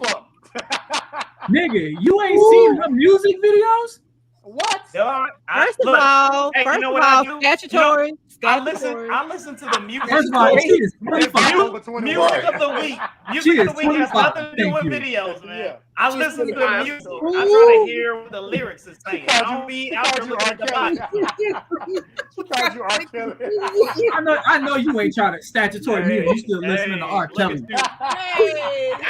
Hey, look. She knows what it looks like. She knows what it looks like. Yeah, over there stepping the name. I know stepping the name of Piston talking about statutory. Ain't that song? You gotta give me some more notes. Okay, wait. One second. Mooney Long, what's her name? Yeah, somebody who's super underrated though that I believe would be a great Super Bowl artist is Jasmine Sullivan. I think that I don't think she gets the recognition that she deserves. She's definitely a Super Bowl status artist. So and she can bring out Ari and do that song. I agree. Amazing. Yeah, which one? You know, you gonna make me? My top. Oh, that's spelled it. Oh, that's nasty as shit. that's my jam right there. Yeah, that song go hard. No pun intended. Gross. That's spelled it. Yeah. They'll make a clean version. Do it say spit on it? He said it say both. It say both. I'm like, what? Hey, Mississippi, nasty like the water down there. Don't do that. Don't do Mississippi. It's Jackson. And don't you let that worry you, because Deion Sanders is gonna fix all of that. Deion is Mississippi savior. Look, if Deion don't do it, Brett Favre stole enough money. He can't. Y'all get that shit back. Dion can't put. He can't even be 10 toes down with his 8 toes. Yo, He's gonna fix him. think about the people. Think about the people that Mississippi is leaning on to save them. Like that's wild. That's another question. That's wild. Should you be watching? Listen, P Valley. That's a Mississippi thing right there, right? What? P Valley. You ever seen P Valley? I still haven't seen that. No, Oh my God. I've never seen it. I have no desire. Maybe you're the only guy watching it. No, My wife got one. So listen, I've never seen it. bruh. You've No, seen he's it? not. You He's not and the only Brian. guy. Hey, it's a dude on there named Murder. He throw a guy, but he fucking another dude. So that's why. Sound like Jim. Yeah, it's something like Brokeback Mountain in the hood. It's in Mississippi. So this dude come out full drag with a full beard, messing with the deal. That's not you gotta drag. watch it, bro. But Yeah, he's right. not gay though. In real life, this guy that's playing the character is not gay. I didn't know He that. gay as shit now. He gay now. He said he can't. He got a wife and kids. No, He undercover as a I don't motherfucker. know. He gave him right now. I haven't said anything. I don't understand. he said you can't play that gay and not be. Because it's graphic, dude. It's He's too graphic. convinced with his acting. For real, like Jody you watching remember- clearly Jody is watching the show. Hey, you remember Monsters Ball? I've You never remember seen the Monsters show. Ball when Halle Berry got hit by old boy? It was graphic. When Halle Berry was doggy style with old boy. All right. That's how this situation was. Like you no can't. desire. You gotta look away, bro. You got my wife like, look at this. Oh, whoa. Like, wait a minute. I've been looking away since it came out. I hadn't Like seen it. That's the She no. come out, she be like, man, look at this real quick. I'm like, what? Oh, Shit. You can't- this nigga is knee deep in somebody. Oh, man. I gotta go watch football right now. Turn NFL on. He said, I gotta go cut a tree down. Yeah. I gotta go Yeah, do I yard got- work. He yeah, said, I I gotta go got- do man-ass I'm stuff. apparently a lumberjack, nigga. I'm a He said, I gotta go do the most manly thing possible. Yeah, I'm gonna tear for real. this I'm gonna engine check- down and I'm gonna change build the it back transmission up. right now. Like I'm gonna change the transmission right now, bitch. It's over. Like I'm never doing this shit. You know what I'm saying? I'm going. You know what I'm saying? This is some bullshit. You done got me out here. I might go rob a store right real quick. I've never seen this show. Based on just the thumbnail, I was like, nah, dude with beard and drag, don't seem like something I'm trying to roll with. You know what I mean? But he in love. I passed on that one. But he's fucking with the dude that's like the head rapper dude. Like it's crazy. It's like this shit's crazy. I side eye all of my Facebook friends, all of my male Facebook friends that be debating about it. I be like, No, man, I like that hit him with the side eye, like, shit. No, why you man. watching that shit? you, Why you he watching said, what, when you tell them, hey, you should live in Atlanta. Hell yeah. You up in the closet? He said, You up in the closet? he said you should move to Atlanta. Like, ooh, I'm finna log off. Yeah. You up in the closet? yeah, that's That's bad. bullshit. Yeah, no, dog. Don't watch that shit for real. That shit gonna He fuck said, your life don't up. watch- he said, Yeah, don't unless you go and play on chopping wood today for the fireplace, nigga. Said, Don't watch that shit dude. ever. You know what I'm saying? Your manhood. Unless you're going to coach an NFL team tomorrow, don't watch that shit. It's over. No. But you know, they say a lot of rappers though. They say a lot of the mainstream rappers are gay. Like that shit pop out a lot. Like, They been to jail. yeah, like Puff Daddy, all them niggas. They say they fuck with other dudes. They Like, out I'm like, there, R&B they out too. there wilding, man. but the question is, does money make you do shit you would normally do? I'm like, no, nigga. I mean, I've been broke my whole life, but if I got money, I'm not gonna fuck another dude. Like that's crazy. Like That's good to know. So, Yeah. so, I appreciate you telling us. right. So the whole Harvey Weinstein thing, that wasn't just for females. Yeah, like no, nigga, like I'm good, man. Like Regine, come to this party. No, I'm good. Man. I'm going. Hang out with my I'm gonna need you. hang out with my. Reel it back in. Reel it back in. You reel said it no, back in. no masquerade balls for you. Yeah, no. And like, no. Now, who's some comedian said that shit? He walked up. Oh, Cat Williams. He said he went up in a party and shit, and niggas was fucking with other niggas. He's like, damn. You know what I'm saying? That, but I can't. Yeah, I don't give a fuck. You got a secret society, nigga. There ain't no I'm good. That's the I wrong don't- secret. I don't need know no that secret, secret. nigga. All the secret I need is Victoria. Victoria's secret on my wife. That's it. You get Victor. Victor. He said Victor. Victor's secret. That's some bullshit. Nah, player. You coming to this party? Nah, nigga, I'm good, player. Yeah, I'm staying in the crib. Razim, you brought up this point. I was reading about losing virginity. Oh yeah. Or mental let's talk thing. about You it. have multiple personalities. Are we going down this path? Pretty juicy. Yes. I need to talk about this. We going down this path? Yes. Can you be a virgin more than once? That's my question. So if you had No. Yes. Wait. Was it 2 episodes ago? You or said, last if you episode? had multiple If personalities. you had multiple personalities, can you be a virgin more than once? No. Because virginity don't necessarily mean physical. For women, Does it do. mean mental? Did you Does it say mean physical? Physical. the first fiscal year, nigga. Did you say No. physical? Physical. All right. Yeah, I don't. I mean, based on, I would say it would be a physical thing. I think I don't think mentally. She said for a female, yes. Okay, so if you're a female having sex with a dude with a small dick, and he don't bust her cherry, and she still, is she still a virgin? No. If you get your vagina, where are we? You're not a virgin. If you just get head, you're not a virgin. Like virginity is based on the act of orgasming, not necessarily the penetration. But what if you never orgasm? But what if you live your entire life and never have then? If you never orgasm, a lot of us are still virgins. A lot of us are sad. There you go. So if you never orgasm, you still a virgin? Most 98% of women are still virgins if it's based on orgasm. Man, that's tough. That's a tough life. That's a tough life, man. Like what if you haven't been penetrated? Like if you haven't been penetrated, but you've been penetrated. Like if somebody got to the door but never got in. No, I was watching this thing. So I was watching this thing before. Do you think it's possible if we were doing some type of virtual experience, do you think it's possible for somebody who is able to experience all of those things virtually, sexually, the metaverse? Yes, we're back to that. Would we still, I mean, I don't remember what the name of the show was or what movie, but this dude was like linking up with another dude on his virtual game. That's Black Mirror. Have you seen every show where there's people penetrating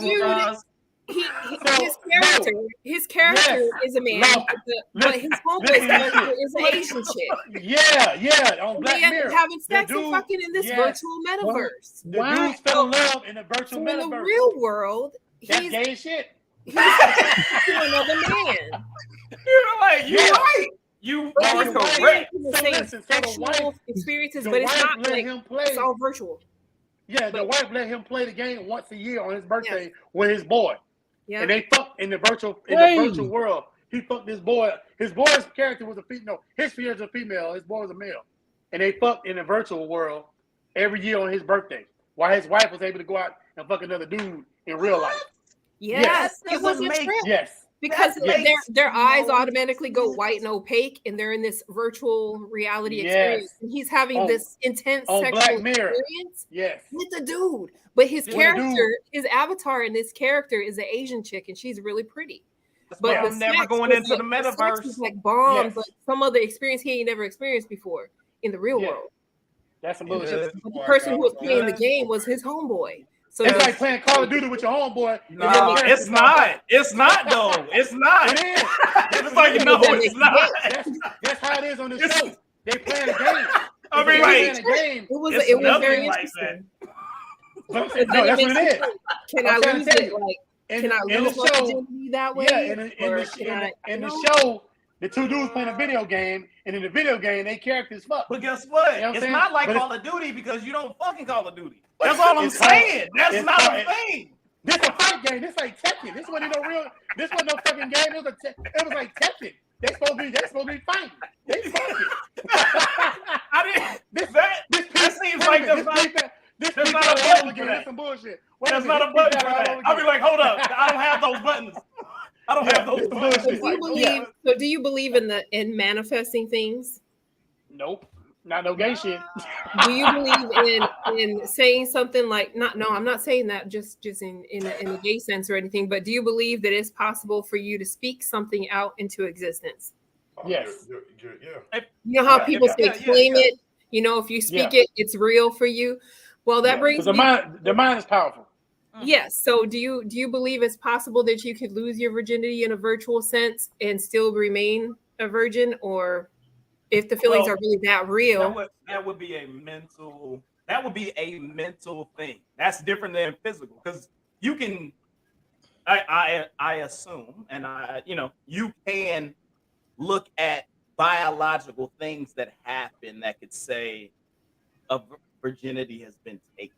Now, mentally, and like you talked about, as of experience, which you could go like, oh, it hasn't, because I have not experienced this, and this. But you could be, yes, that has occurred. I got. I got a question. So I would say in that regard, what she just asked. So in the virtual world, like a metaverse or whatever, if you have sex with a woman in the virtual world and you actually experience an orgasm and you're married, does that mean you cheating on your girl? Or you cheating on your husband? That's what I'm trying to say. And I'm glad you should have just said that. Well, like if you're able to experience something like that's on another level, does that make it real for you? Can you orgasm without actual? Well, see, in this movie that we're talking about, what we're referring to, they definitely were orgasming. Like, are they touching themselves? How, or is it just a mental thing? It's just a mental thing. They just put on this little, so like a wet dream. And so if you got nut in your pants, you came on yourself. So if I have a wet dream, with somebody else, does that mean I'm cheating on my husband? Yes, it doesn't though. I don't know, because mentally, for a female, for a male. If you're a female, So no, sorry. If transgender, that mean, for a human, for a human. So I don't know if you nut on yourself, fantasizing about another woman from a man's perspective. A woman's gonna think that's still cheating, because like who the fuck was you thinking about? Like it's the bitch in the metaverse that I know so I don't know. Like Can I ask you something as a not even ask? I want to input something as a counselor. First of all, let me say this: we are talking about, and this is the world we live in. I guess at this point, we're in this cyber world, in the metaverse, virtually. All of. Are you touching somebody? Who are you? Can we yourself? Then who are you messing with? First of yourself. all, how did? Man, listen, this has everything to do with, it's not confused. I'm just saying that if you're looking at things that it started off with multiple personalities, and can a person that has split personalities lose their virginity twice and all of this other good stuff? No, but her question was the metaverse though. Where is that? Can I drive there? Yes. You can just put on a virtual device over your eyes. If you get your virtual card, you can go there. We are talking about movies. We're talking about putting on a virtual device. You are not physically translated to a particular place. That's where we're going though. Let's say that we got so consumed with being in this virtual reality, just like we've got off of touch. Now, I'm not speaking for everybody, but I'm just saying the way of courting a person in a relationship has completely changed now. So what's to say that at some point we stop reproducing in a normal way completely? It's where it affects our human race. I mean, think about it. So if we're meeting up with each other in virtual sense, in a virtual home, in a virtual mansion that I built for myself, and I've got cryptocurrency and I've got everything else going for myself there in this other world. You know what I mean? But that is status.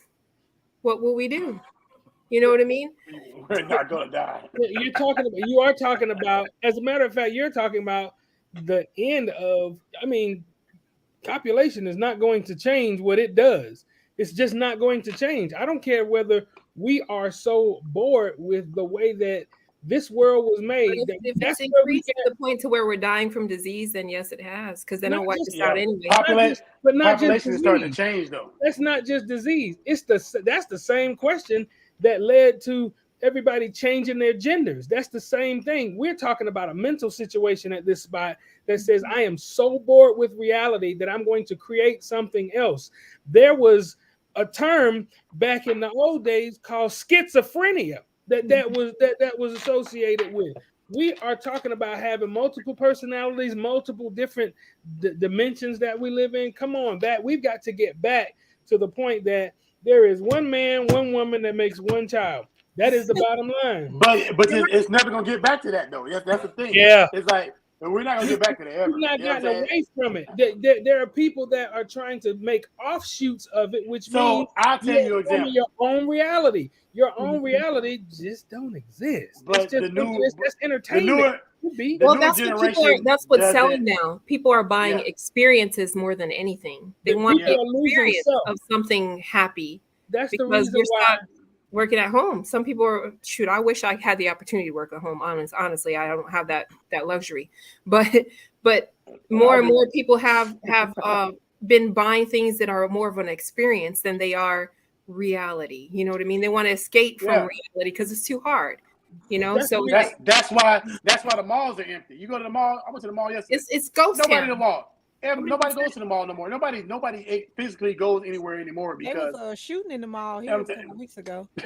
One girl got shot by some popcorn. You don't want to go there either, huh? Shot by some what? By some popcorn.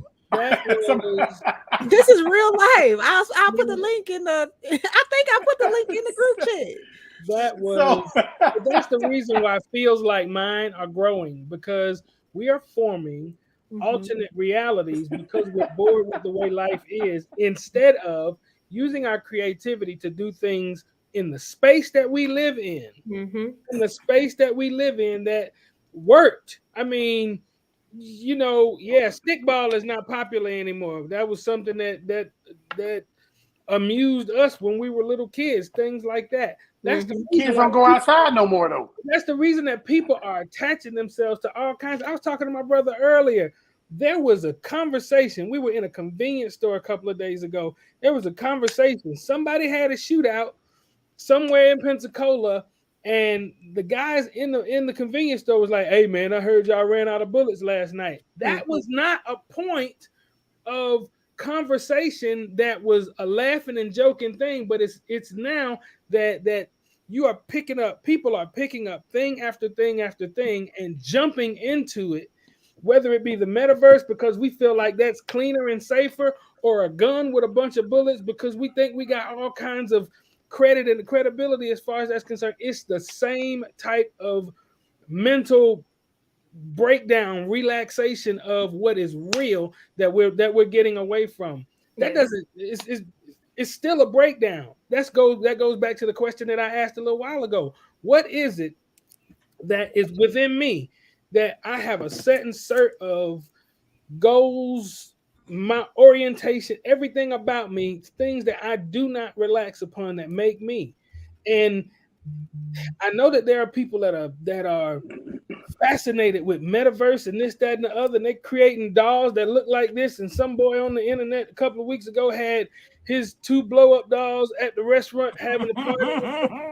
What? They had all of that, but this dude was chilling with his two life-size sex dolls at a steakhouse and was. But I bet he wouldn't argue. I bet he didn't get no arguments. But my thing about that is we are removing. He had to pick up all the tab though. Yeah. But the good thing about it is that their meals didn't cost very much. That's a smart man. Yep. But the thing about that is that we are picking up so much stuff that's outside of reality to amuse us that really mental stability is a thing of the past. And then when people do stupid stuff, then we wonder, how did we get to that point? Well, you was chilling with your girl and her girl that cost you $3,000 a pop, and they neither one of them living. And then, well, I got in an argument in the metaverse because the chick that I was dating in the metaverse, her boyfriend showed up, and I didn't even know she had a dude. You are arguing about stuff that is virtual. I'm offended because I'm moving. But what's debatable is what's real to them, right? Yeah. So people are identifying it that being as a real. But that's not real though. But it's not real. Exactly. That's it's not. Like people have to. Okay, back up. Y'all gonna get off of her. If she say it's real to her, it's real to her. No, it's not. Move on. There's not. Look, there's not a thing that it's my Don't let the black girl come out. Look, Leave her alone. I'm gonna say, no, this is for everybody. This is for Now, everybody. I'm not saying I do this. I'm just saying I thought Anybody this was that make an interesting conversation for us. I would say anybody that agree with it. I was trying to attack her. I came in like, no attack. I don't care what y'all say. I still haven't been to the metaverse. I'd like to peek my head into the metaverse and see what it's like. Yeah, me too. I still haven't been become a real estate agent in the metaverse. But I'm looking at it like this. I'm selling mansions right now in the metaverse. If anybody goes, you know what I'm saying, I'm living my truth, they idiots. Why? My truth because you know what? No, look. Why? Because your truth has lots of falses in it. That's the problem. There's a lot of falses in people's truths, which aren't the truth. Because the truth is supposed to be facts. Facts that happen, right? So if I say I'm an airplane pilot and I'm living my truth, but I ain't never flew an airplane, is that real? Yeah, is that a because fact? you're on the internet. Is that my truth? You can internet right now and go to the metaverse and fly airplane. No, you can't. There you go. You cannot. Now that person's gonna go. You wanna go fly? You get an internet license, and now you can fly planes. You getting on that plane, Roz? You getting on that plane? No, getting on that plane? Oh, my bad, my fault. Oh, I thought you was good. If I got on a plane and said, "Hey, I got my license from the internet," you be like, "But to be truthful, if you had a damn airplane license legitimately, I would let you fly me no goddamn world." So we even. That wouldn't matter. That just means you don't fly. That's all that means. With you, because I know you. I got a strict rule. What you got, Joe? Talk to me, Joe.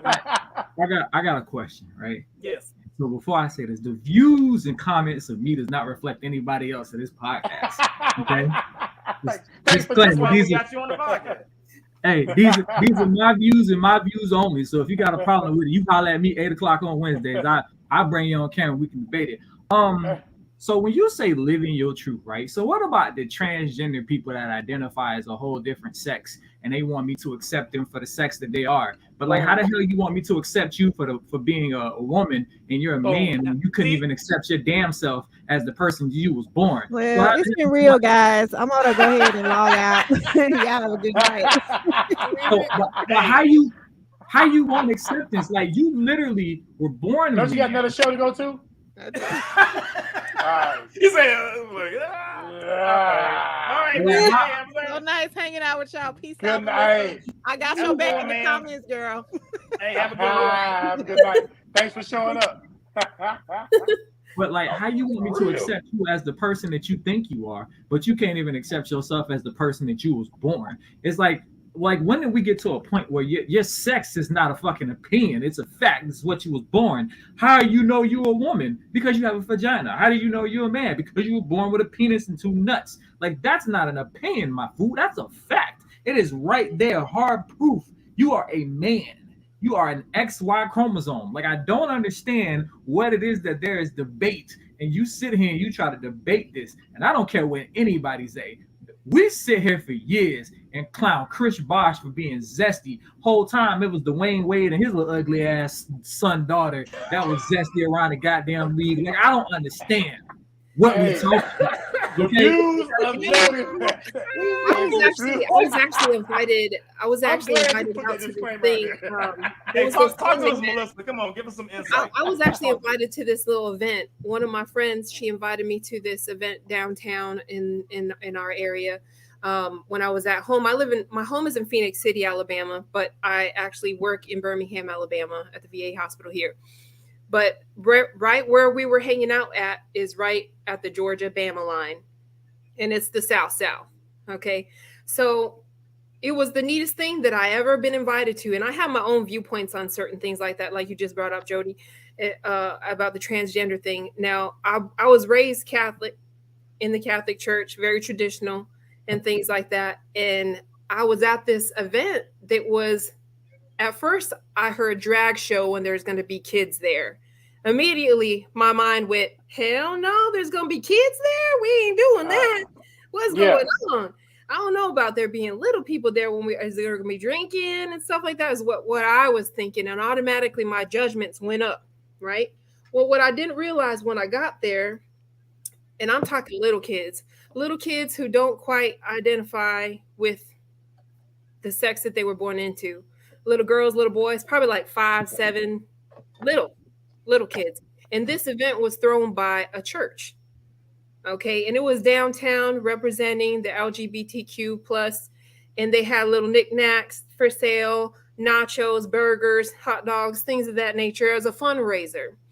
And you had a little boy who was dressed in a tutu and a tank top, and he was, doing his tumbles on a tumble mat and things like that. But that's who he saw himself as. Now there was a truck that drove by, lots of hate, screaming at him, you know what I mean? Calling them faggots and all these other words, coming out of them. And the police had to come around and say, you guys, pretty much weren't allowed to do that because they were representing something. And it was a church event. Now, one thing you don't see very often is families out there. Like, I know I was brought up in a church where that's shunned upon. It is. So allowed to do that because they were representing something. And it was a church event. Yeah, Echo. You don't see very Echo. How did that happen? That's on me. I was trying to edit as we go, but we good. Go ahead. Oh no, you're good. So anyway, but yeah, so immediately I brought up like a judgment, like, oh, I don't know if I feel comfortable with this. I don't know, little kids and stuff like that. But then I saw a grandma there. They gave the pastor gave the grandma the mic and said, "Who are you here with?" And I'm here with my son. And there's so much bullying going on with people who don't identify with who their bodies were born as, you know what I mean, to where they're killing themselves, committing suicide, and shooting up schools, and or getting hazed, or some kind of violence is happening to them, to where you don't see that just enough to where it's love. Like, it was a I love you church. It was a come as you are church. It was, I don't care what you identify as, we love you at this church, and don't be afraid to be who you are. And me coming from where I came from, I thought, oh, I don't know about this. It kind of makes me judgmental, but I was open to it because I was seeing how happy these children were and how much hate there was with these, people driving by in these trucks screaming names and things like that to them. So, yeah, I mean, we all have our viewpoints on what we feel like, oh, if you can't identify with who you were born as, how the heck should I? Well, when I saw it from a little kid standpoint, it was a little different for me, because they say, oh, yes, they're born this way. Okay, we're born this way, blah, blah, blah. Well, when you actually see it, these little people there, and they're getting supported by their family members, you just don't see it happening enough, instead of them feeling like they have to go to some type of identity crisis when they go to their adolescent years and end up committing suicide. You know what I mean? Because they just don't feel like they're accepted by anybody. You know what I mean? Nor themselves, because they're too confused because they've been told their whole lives that it's wrong. Do you feel like feel like it's the family that's the ones that are telling them that it's wrong, that's causing a lot of that stuff? Because they don't have a safe haven to go to when people at school or whatever else are saying things to them. No different than being black, going to a school that may have more white kids at it and they call names. Not having a safe haven to go to, that people are just like, all right, you are who you are, and we care about you. Yeah, I think that has a lot to do with it too, is being brought up with that kind of, stigma attached to it. Like, that's dirty, you're going to hell, pretty much. You know what I mean? That's sucia stuff, that's dirty stuff. You know what I mean? It's automatically tagged as that instead of what it actually is to them. Yeah. Is So- normal. Gotcha. So do you feel like, and this is one thing that I've had this conversation. So do you feel that it is more a, people like born that way type situation? Is that a, I don't know how to say it, like with it being not what they're physically born with, then you feel like it's a mental perspective from those children. I mean, it's like if a girl plays with a truck, that's like, okay, that's cool. If a boy plays with, what I'm saying, like does hair, whatever. But at the same time, are they, physically seeing themselves as another gender? Yes. Is And that's a very interesting thing, because she's like, all right, well, if you like to be a hairdresser or you want to be whatever job you want to be, it's kind of interesting that.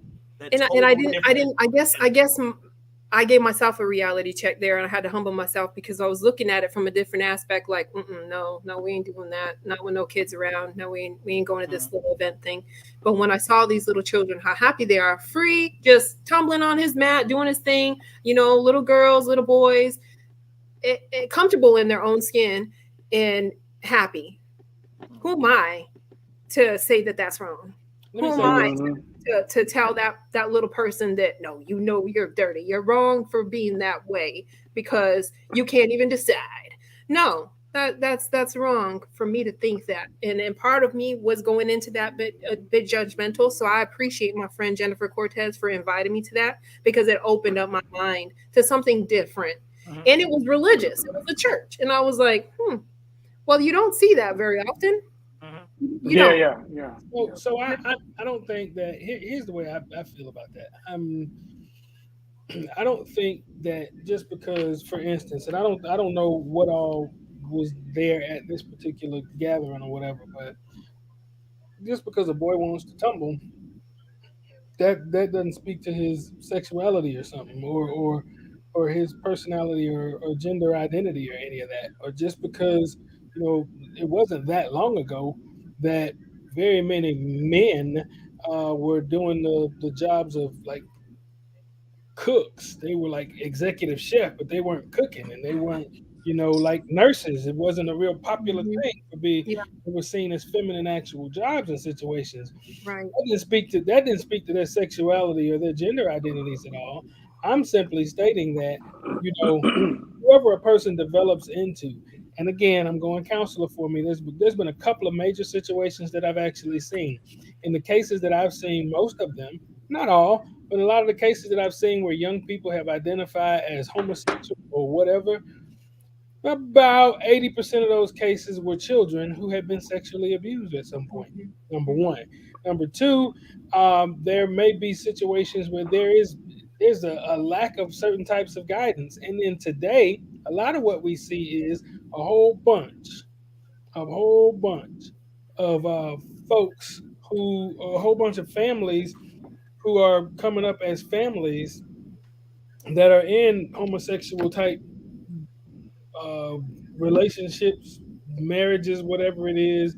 They're bringing children into those situations who are seeing two ladies, two men, whatever, and they're trying to identify, well, who am I? What am I supposed to? So they're actually trying all of these things.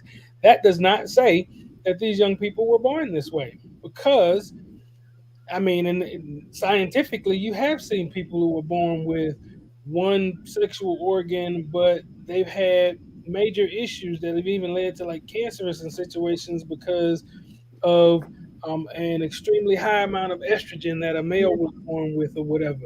Right. Those are scientific situations and all of that. That still does not speak to a person's sexuality or gender identity. It doesn't speak to it. And so for me to see a church that actually put out there, to me, this is what I would do. To see a church that put out there, hey, come out here and tumble if you're gay. They are actually assigning a sexuality to a young man. If he wants to tumble, let him tumble. He can still be a young man and tumble. Oh, he was just one of the many performances. Other ones did, I got it. Anything. Yeah, that was just one of parts of the show. Yeah, I understand. I'm saying that to bill it as a drag show with children or whatever, however it was billed, then they're actually perpetuating a stereotype and pushing some things into public eye than to deal with what is actually going on. If there's anything going on individually, teach a parent how to handle a child coming to you and saying certain things. Teach a child how to understand that you can heal what you feel as long as you really know what you feel, and teach us how to communicate privately, so that whatever happens openly is just open as far as that's concerned. But let's not have a festival that's a free-for-all to show everybody, hey, we promote or support or whatever. You be supportive at home. When you're supportive at home, then whatever comes out, and when that child gets to an age to where they can consciously make a decision as to whatever, then we deal with that. But in the middle of that, we pray for it all. So I disagree with the church doing that. It's not a judgmental state. I'm saying from a counselor standpoint that whatever is going on needs to be dealt with at home first, and then let it come out. Come out as it comes out. Festival's not the way to do that. Man, that one left. So they got y'all serious. Anyway, you got serious quick in the mud. So hey, listen, we're at the end of the show now. Hey man, that was a heck of some good topics. A heck of a finale. We talked about a lot of things. This is a disclaimer. I don't necessarily agree with all of the stuff that I may have stated in this show. It was good content. A disclaimer for everyone. Like, we don't actually. I don't believe anything I said. Like it was all false. I was living my own truth. We in the metaverse. But I do want to go to the metaverse, though. I actually was looking into that the other day. I said, I gotta go take a peek. I'm going to the metaverse too. I'm going too. Why you playing? I want to see this. You know what? I'm gonna just go over there and disconnect everybody's internet and see how everybody's sad. See, you a hater. You a metaverse hater. It's always one. That's why me and Melissa gonna keep you out of the metaverse. You know what I'm saying? Cool. Melissa, if you try to buy a house in the metaverse, let me know. I'm a realtor in the metaverse. I was looking at that. I'm like, man, people got houses in there. You can buy houses in the metaverse. You can buy what? My question is, okay, shouldn't you, like, if you were buying a house in the metaverse, shouldn't you be able to? I mean, shouldn't it be like Minecraft where you can make whatever you want? You shouldn't have to buy one. Shouldn't you just be able to make it? First of all, can I be what I want to be in the metaverse? Do you got good credit in the metaverse? No. So it's just like being in real life. Then you're saying that it costs money, right? Yes. And making Mark Zuckerberg very rich. Making Mark Zuckerberg and his family. So you're telling me that everybody's been tricked into spending money, real money, in a fake world and giving it to a person so they can spend money in a real world. And then back to the experience. People are paying for the experience. But they're not actually going anywhere. Like if they went to Paris, it'd be like, oh, that's fantastic. I want to go to a show and watch that rapper y'all was talking about. Yeah, exactly. I want to go to shut off already. No, exactly. He got fired already. Disney? Have you been to Disney? Yes. Is magic real? Nope. Boom. Exactly. Zuckerberg is making. I don't know what that means. I think that joke came from the metaverse. Like, I have no idea what that means. Hey, that means that you paying for an experience. Yeah. Right? You went to a castle. There ain't no damn castle. But you know what's funny though? You know what's funny? When I rode a ride and water was there, I really got hit with water. Right. And you were it was amazing. Ain't no water. When your butt was in that seat. First of all, ain't no water in Disney World. First of all, that's the first thing. Pirates of the Caribbean, you're horrible. You've never been there. Pirates of the Caribbean. First of all, I've never been to the Pirates of the Caribbean. First of all, so you've been in a meta experience and not the real thing. All right, so we do it. Look, once you come to Disney World and the metaverse, I'm gonna spray some water on you while you're in. All right, let's get out of here, man. But look, these people that are buying houses, and I got a question. The people that are buying houses in the metaverse, they're spending real money to buy a digital house that they'll never. They will never go into. They'll never go into it. Can't sit down in there. Can't you can? There's people in the real world in the house they can't go into. Saddest So thing it don't there. matter. Apparently. Yeah. Zuckerberg is killing y'all. He is actually making a killing on this. That That's guy the got the reason- greatest business plan in the world. Hey, I respect it. I'm gonna I sell respect- everybody nothing and charge you millions of dollars for it. Ain't He nobody is you. a Your boss. name ain't Zuckerberg, so we don't give a shit. We ain't buying nothing from you. That dude is a boss. Son. Yeah, I'm selling everybody nothing for a whole bunch of money. That's wild. How much other nothing do you buy these days, really? Well, most of the nothing that I buy, at least, touch it for a few You minutes. can digest it. Hey, listen. Have you ever bought a small coffee at Starbucks? Nope, I don't go to Starbucks. I make it at my house. No, for cheap. I'm at the class. Have you ever bought a small coffee? No, I have never bought a small coffee. The smallest coffee I've ever bought was a tall. So no, I've never bought a small. And it's the same size as a small. So you've been bamboozled. You're right. It has been been. drinking. You've been bamboozled. And that wasn't Zuckerberg. That was Mr. Starbucks himself. Yeah, but Mr. Starbucks. But Starbucks is Big Mac. The Big Mac at McDonald's is 2 hamburgers. But you're eating it. You actually put it in your mouth. It don't all right. It's Hey, look, still killing you. It's still killing you. This is ran off the daggone rails. It's been the finale. The finale. Yes. Season 1 finale. We thank Brian. We thank Melissa. We thank Clexton. We thank Jody. He done ran off, got up out of here. We thank Miss Mississippi. She done went over to do her other cast and whatnot with her husband and stuff. So we really appreciate everybody that was on here. We had some great topics. We saw some different views. We saw all types of views. We went to the metaverse. We spoke our truth. We did all type of stuff on this daggone podcast. I really appreciate everybody coming through.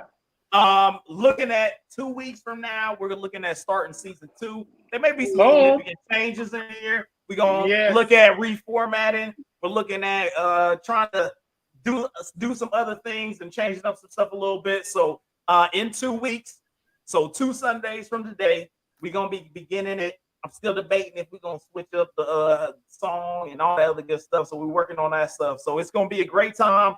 Come join us. Come see us. 2 weeks from now, starting season 2 of Daggone the Mick Ketchup podcast. Professional intelligence. And as you can tell on this last very season finale, there's a lot of dumbass people that said a lot of halfway, maybe, could be, no, smart stuff. We have no clue what we're talking about. Just letting you know. So come listen to us talk about nonsense, and we don't know what we're talking about. It's gonna be great. So we really appreciate y'all. Hit us up on Facebook, join the group. Hit us up on Instagram, Twitter, all that stuff. We here, we there, we everywhere. Mick Ketchup Podcast, episode 25. We out. We out.